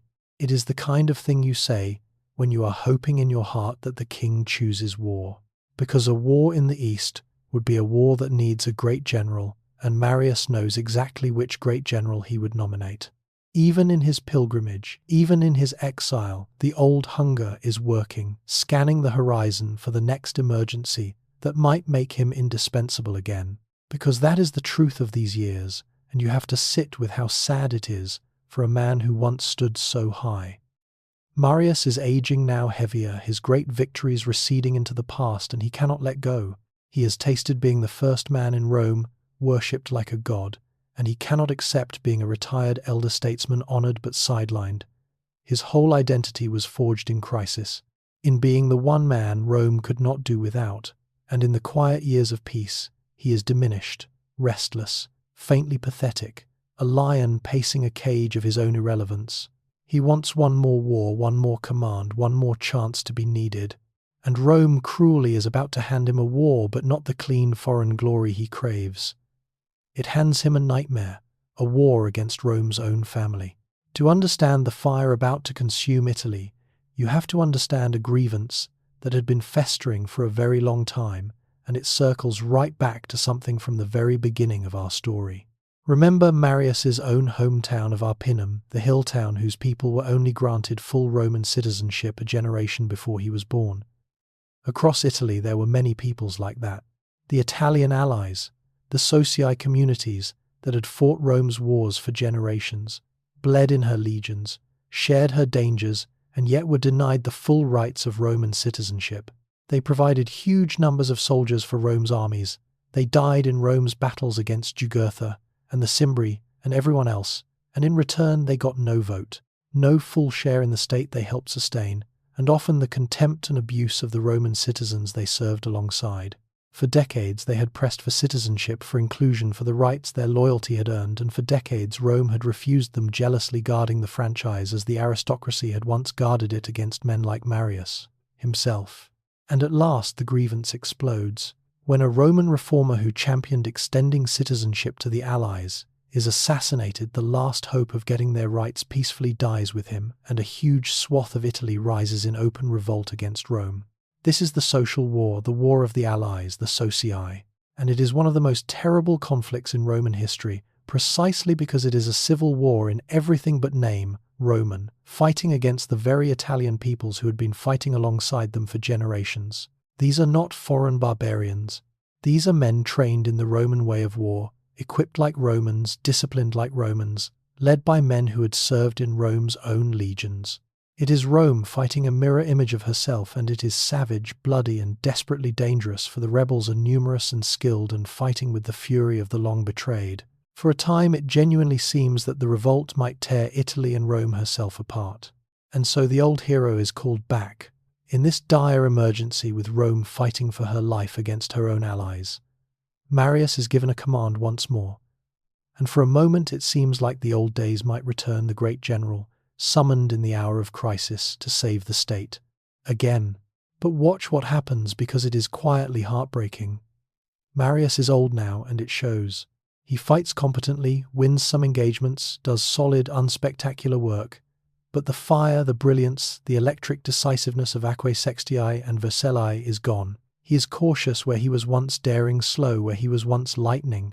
The soldiers and the public, who remember the god who annihilated whole nations, look at this heavy, tired old man doing adequate work and feel, unmistakably, that his day has passed. He is no longer the young lion. He is an aging one, still formidable, still dangerous, but visibly diminished, and everyone can see it, which, for a man like Marius, is perhaps the cruelest wound of all. And here is the detail that turns the knife that plants the seed of everything terrible to come. There is another Roman commander in this same social war who is not diminished, who is in fact fighting with dazzling brilliance, winning victory after victory, emerging as the most celebrated soldier of the conflict. You already know his name because we met him in the African dust. The charming aristocrat with the piercing eyes and the mulberry complexion who captured Jugurtha and then made sure everyone knew it. Lucius Cornelius Sulla, the young quaestor whose glory once festered under Marius's skin, is now a great general in his own right, and in the social war he shines exactly as brightly as Marius fades. The old lion, watching his former subordinate reap the glory that Marius once monopolized, feels the ancient jealousy flare hotter than ever. Sulla is rising, Marius is falling, and the two of them, the aging hero and the ascendant rival, are about to collide over a single glittering prize, the command against that Eastern king Mithridates, in a clash of wounded pride and naked ambition that will shatter every remaining restraint in the Roman world. Because when that clash comes, Sulla is going to do a thing no Roman has ever done, a thing so unthinkable that the very idea of it had never seriously crossed a Roman mind. And Marius's jealousy is going to be the spark that lights it.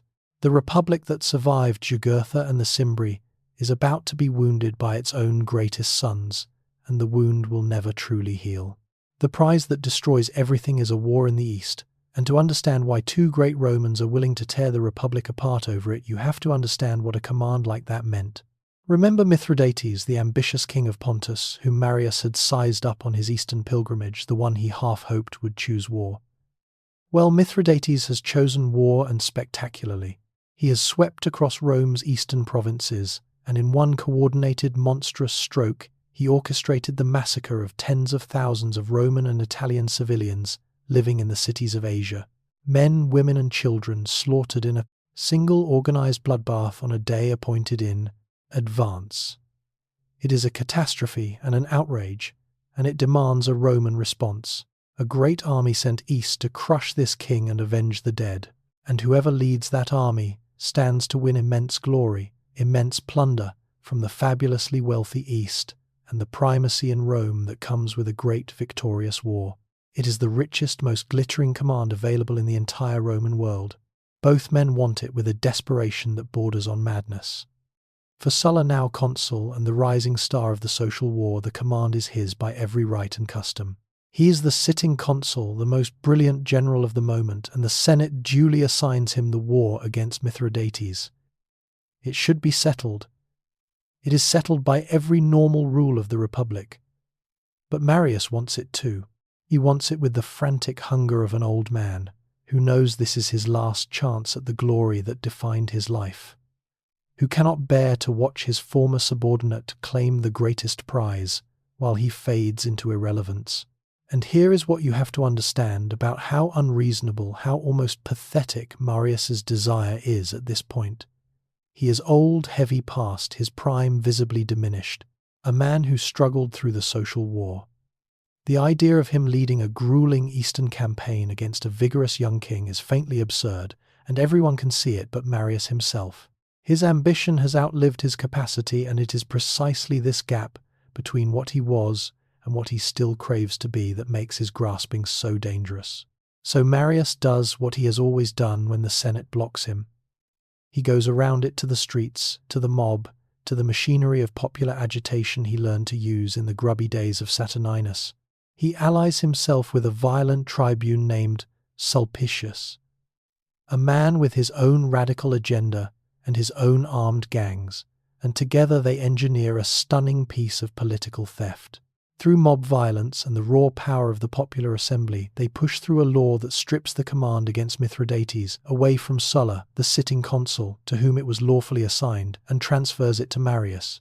It is done by force, by intimidation, by the threat of the crowd, exactly the kind of thuggery that had stained Marius before. The forum runs with violence, as Sulpicius's gangs terrorize opponents. Sulla himself, the tradition says, is nearly killed in the chaos, and has to flee for his life, taking refuge in a bitter irony in the house of Marius himself before escaping the city. Now stop and feel the enormity of what has just happened, because it is a genuine turning point in the history of the world, and both men are about to make choices from which there is no return. A command that was lawfully constitutionally assigned to the sitting consul has been ripped away from him by mob violence and handed to a jealous old rival. It is the culmination of a lifetime of using popular power to override the Senate, and the rules stretching all the way back to when he took Jugurtha's war by an appeal to the people. But this time, he has stolen not a war from a defeated aristocrat like Metellus, but a command from a serving consul, who commands a loyal, battle-hardened army, and who is not the kind of man to weep and withdraw the way Metellus did. Marius has always been willing to break the Republic's unwritten rules for his ambition. He has just broken them against precisely the wrong man, because Sulla is not going to accept it. And here you have to understand the collision of these two natures, because the whole tragedy lives in it. Marius is the old populist, the man of the people, who has spent his career using the crowd against the aristocracy. Sulla is the aristocrat, cold, brilliant, proud, utterly ruthless, a man who has just been humiliated and nearly murdered. Stripped of what was lawfully his by a mob and a jealous greybeard, he has fled Rome. But he has not fled far, because Sulla has something that no Roman has ever before turned toward the city itself. He has an army, a large, loyal, veteran army camped nearby, still mobilized from the social war. Soldiers who love him, soldiers who are exactly the kind of professional, general loyal troops that Marius himself created when he opened the legions to the poor. Those soldiers do not owe their loyalty to the Senate or the Republic. They owe it to Sulla, the general who leads them and who can secure their future. And Sulla is about to ask them to do the unthinkable. He goes to his army, this humiliated consul, and he tells them what has been done to him, how the command was stolen, how he was driven from Rome. And he proposes to lead them not east against Mithridates, but back against Rome itself, to march on the sacred city with drawn swords, to take by force of arms the command that was stolen from him, and to destroy the men who stole it. It is a thing that has never been done, never even seriously imagined, an absolute violation of everything Roman, the deepest taboo in the entire culture, a Roman army turning its weapons against Rome. His own officers are horrified. Almost all of them refuse to go along with it and abandon him rather than commit such a monstrous sacrilege. But the soldiers, the poor professional soldiers who love their general and hate the men who cheated him, the soldiers do not refuse.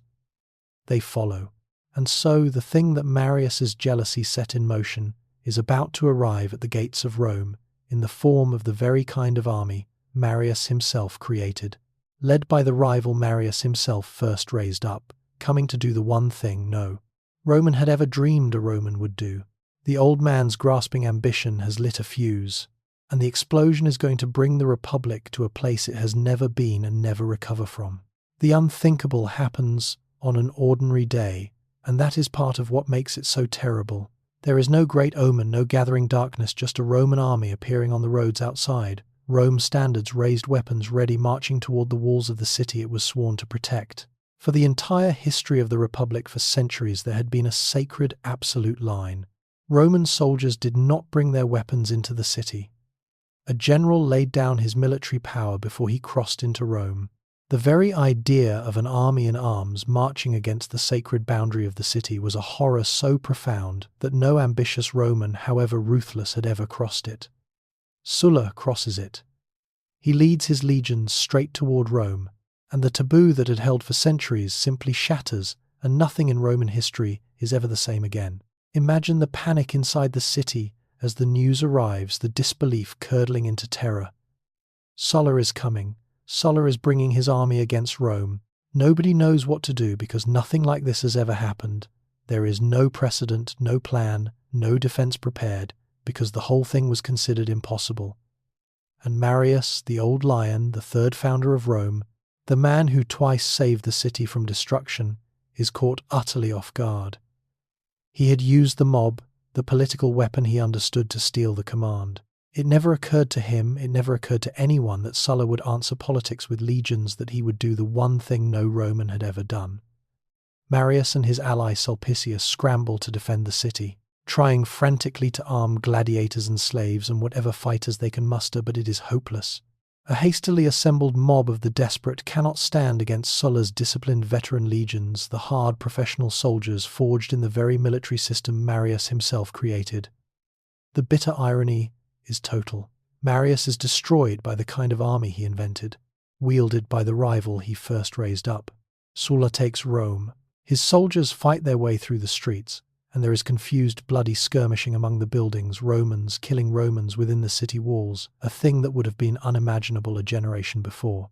And Marius, the great hero, the savior of the Republic, the man worshipped like a god, finds himself on the losing side of a battle for Rome itself, a fugitive in the very city he saved. He has to run. The man whose name once made the whole state weep with gratitude now flees through the streets of Rome, with Sulla's soldiers hunting him, an old man, 70 years old, scrambling for his life. Feel the vertigo of that reversal, the height he fell from. Not so long ago the people poured wine offerings to him as to a god. Now he runs for his life like a common criminal, and there is a price on his head. Once Sulla has seized the city, he does not merely reclaim his stolen command. He moves to destroy his enemies with the cold thoroughness that defines him.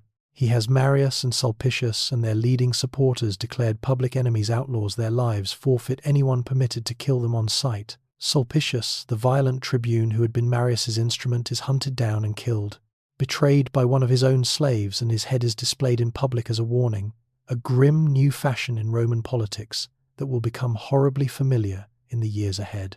Sulla reverses the laws passed by mob violence, restores his command against Mithridates, and puts the Republic for the moment under the shadow of his sword.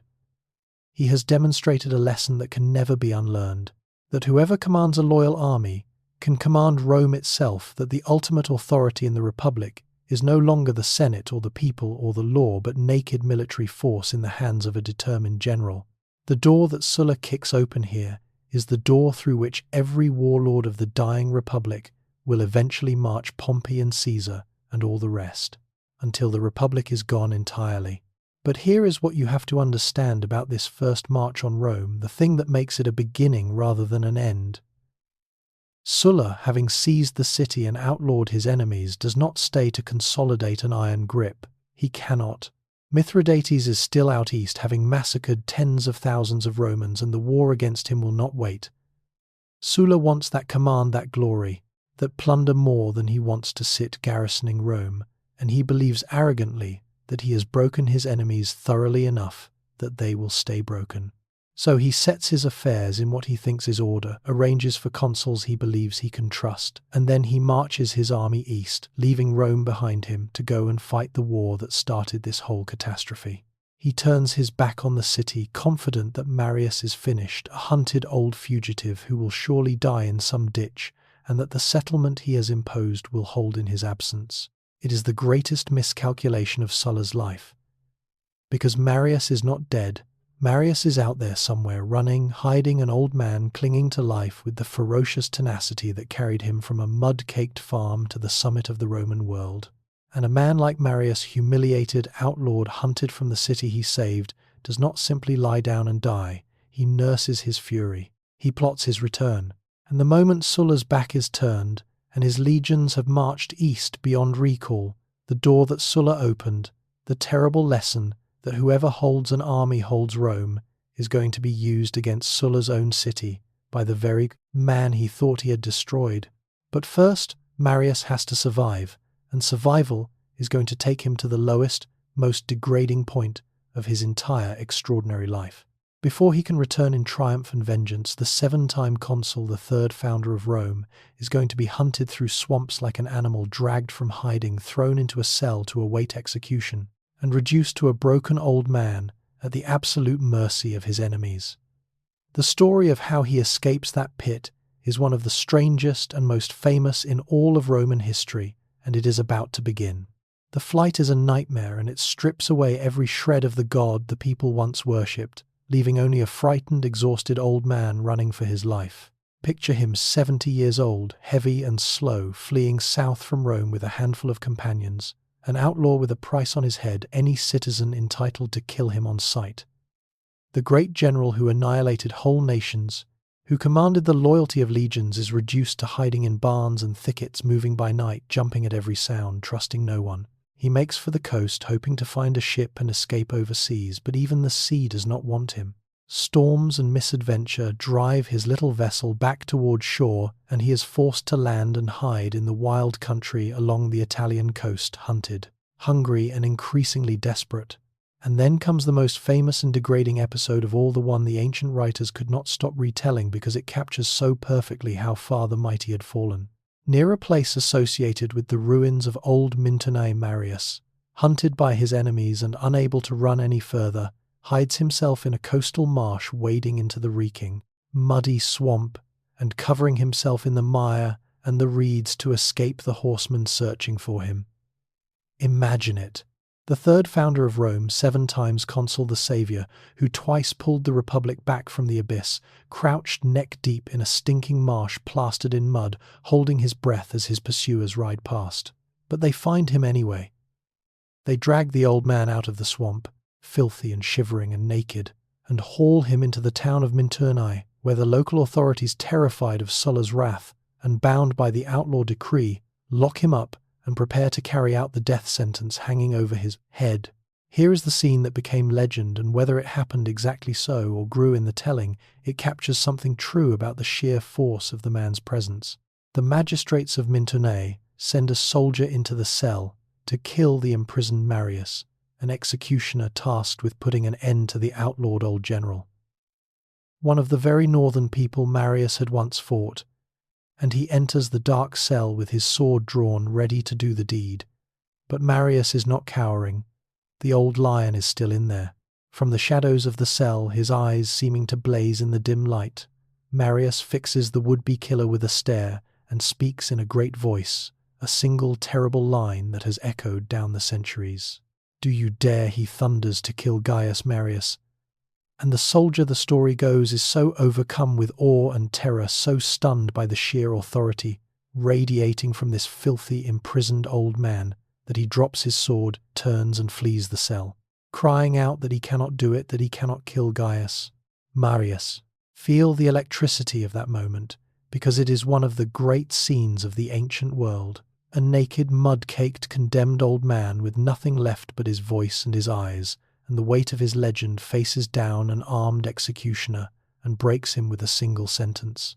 It is as if the accumulated glory of a lifetime, the triumphs and the worship and the sheer terrible force of his will condensed into that one instant and radiated out with enough power to unman a professional killer. And the people of Minturne, hearing what has happened, take it as a sign. They lose their nerve for the execution. Perhaps the gods protect this man, they reason. Or perhaps they simply cannot bring themselves to be the ones who murder the saviour of Rome. Whatever the cause, they reverse course entirely.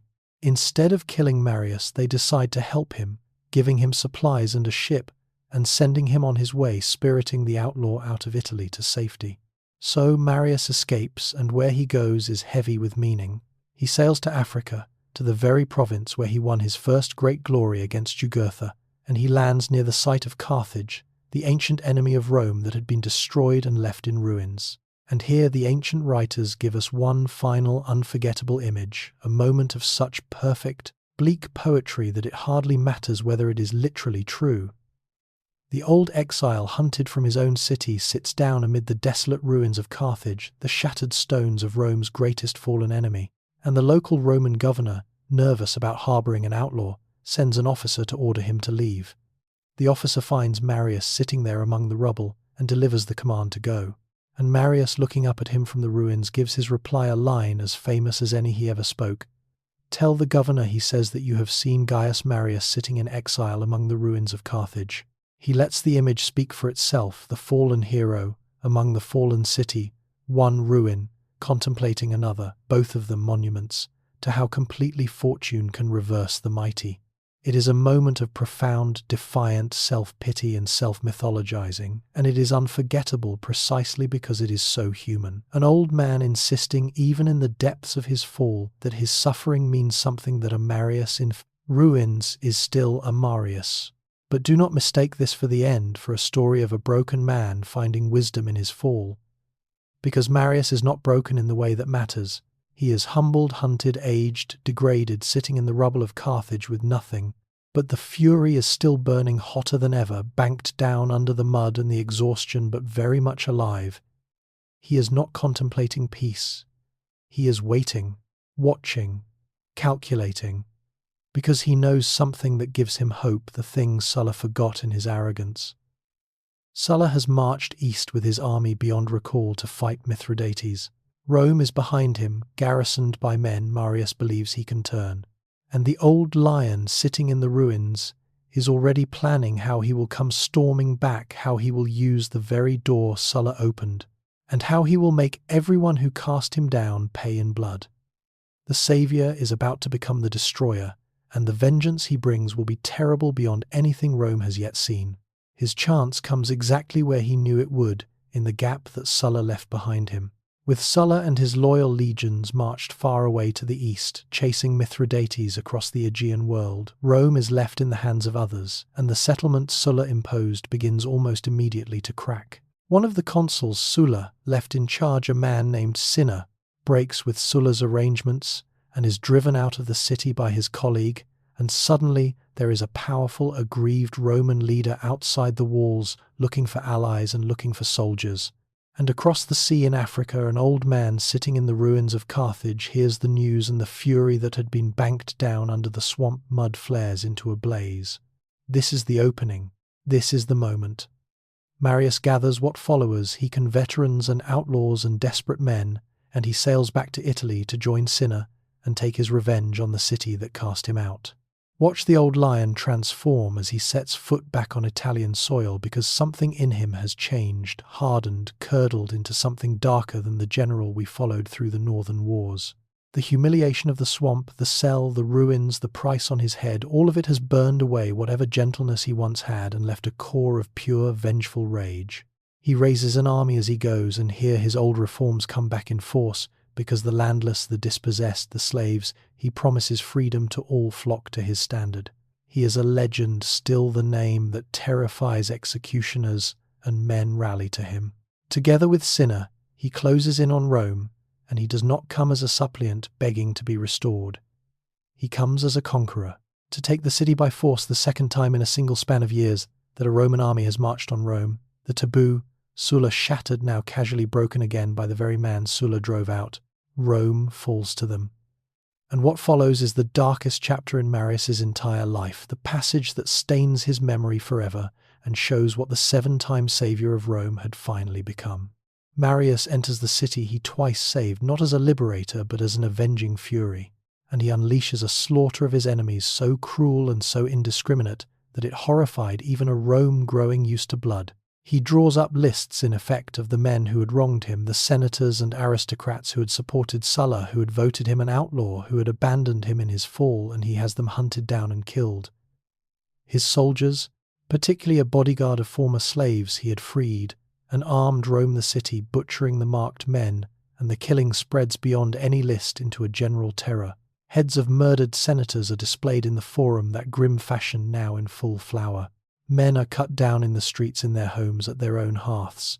The tradition tells a chilling detail, that Marius had grown so consumed by paranoia and rage that he would signal a man's death merely by failing to return his greeting, and any man whose salute Marius did not acknowledge was immediately set upon and killed by the guards around him. A nod withheld became a death sentence. Feel the horror of what the farmer's son has become. This is the same man who once shared his soldiers' rations in the African dust, who wept no crocodile tears but genuinely earned his men's love, who stood as the shield of Italy against the northern nightmare and was worshipped like a god. And here he is, an old man of 70 consumed by vengeance, presiding over a massacre of his fellow Romans, ordering deaths with a flick of inattention, drowning the city he saved in the blood of its leading citizens. The Saviour has become the destroyer. The third founder of Rome has become one of its bloodiest butchers. It is a genuine tragedy in the oldest sense, a great man brought low, not merely by fortune but by the flaws in his own nature, by an ambition and a pride and a capacity for grievance that finally in his last days swallowed everything noble in him. And amid the slaughter Marius takes the thing he wanted, the thing all this blood was partly for. He and Cinna simply declare themselves the consuls for the coming year, without any real election, seizing the supreme office by force. And so the prophecy from the eagle's nest, buried in the very first moments of our story, comes true at last in its final terrible form. Marius becomes consul for the 7th time. 7 eaglets, 7 consulships, the impossible number fulfilled. But savour how bitter that fulfillment is, how far it is from the golden glory the young man dreamed of on the farm. He does not win his 7th consulship by the grateful acclaim of a people who love him. He seizes it with a sword over the corpses of murdered senators. In a city terrorized into submission, an old man's blood-soaked grasp at a power that no longer means what it once meant. The coin we buried at the very beginning is spent at last, and it comes up black. Here is the final grim irony, the thing that makes the whole vengeful climax feel almost meaningless.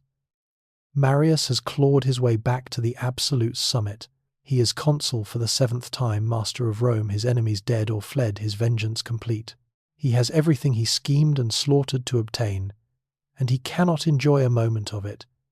He is an old man exhausted, his health broken by the years and the hardships of his flight, his mind, some say, darkened by the horrors he had witnessed and committed, and by the constant terror of what would happen when Sulla, still very much alive out east inevitably, came back to settle accounts. He has won, and the winning is ash. The vengeance he crossed every line to achieve gives him no peace, only a brief, bloody, sleepless supremacy shadowed by dread.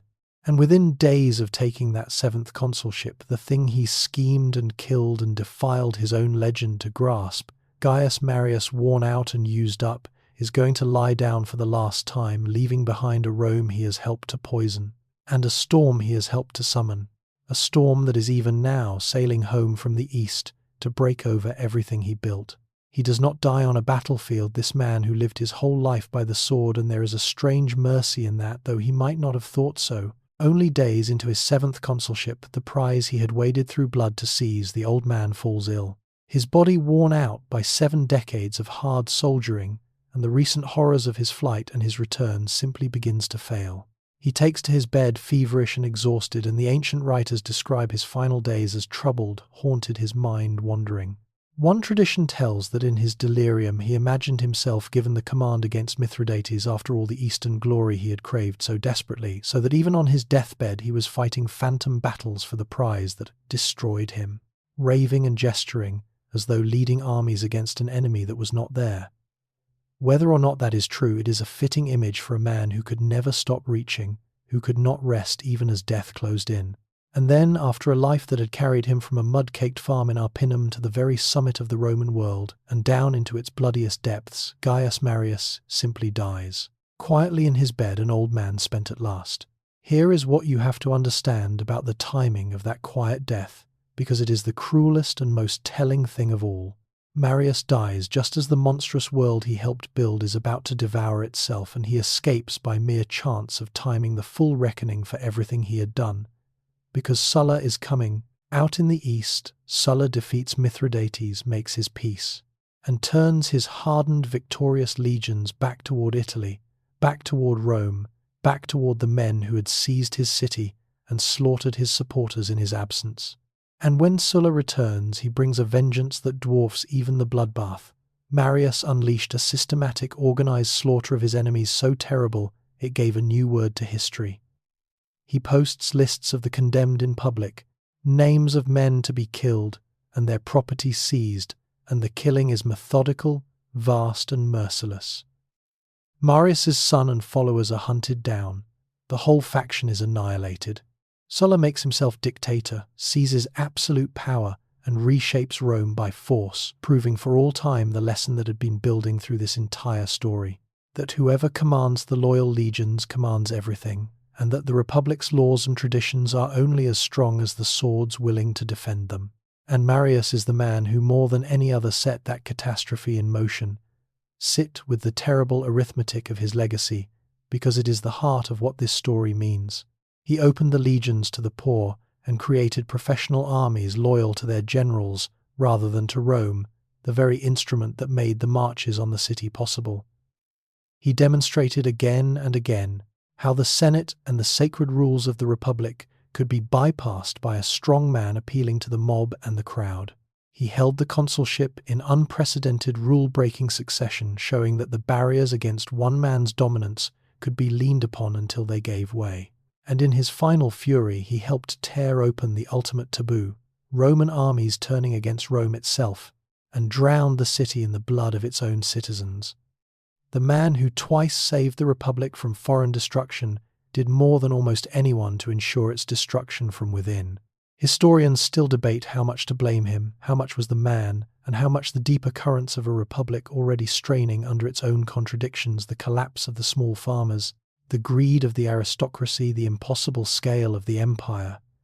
But whatever the balance, the fingerprints of Gaius Marius are all over the wreckage. The road that runs from his reforms leads straight and dark to Sulla's dictatorship, and onward, a generation later, to that nephew by marriage who grew up idolizing him, the young Julius Caesar, who would cross a river with a loyal army and finish what these bloody years began, ending the Republic forever and beginning the age of emperors. That is the fury and the tragedy of the farmer's son who saved Rome 7 times. A man of genuine, towering greatness, a brilliant soldier, a self-made marvel who shattered the aristocracy's monopoly on power and stood as the shield of Italy in its darkest hour, worshipped as a god by a grateful people. And the same man, undone by a pride and an ambition and a capacity for grievance that never knew when to stop, who could not exist without primacy, who reached and reached until his reaching helped bring down the very republic his courage had saved. He got his 7 consulships exactly as the eagles foretold, and they turned to ash in his hands. And now let the dust of that ancient world begin slowly to settle. Let the forum empty of its shouting crowds and its displayed heads and its marching soldiers, and let the great figures we have followed tonight recede gently back into the deep quiet of the past, where they have rested for 2,000 years.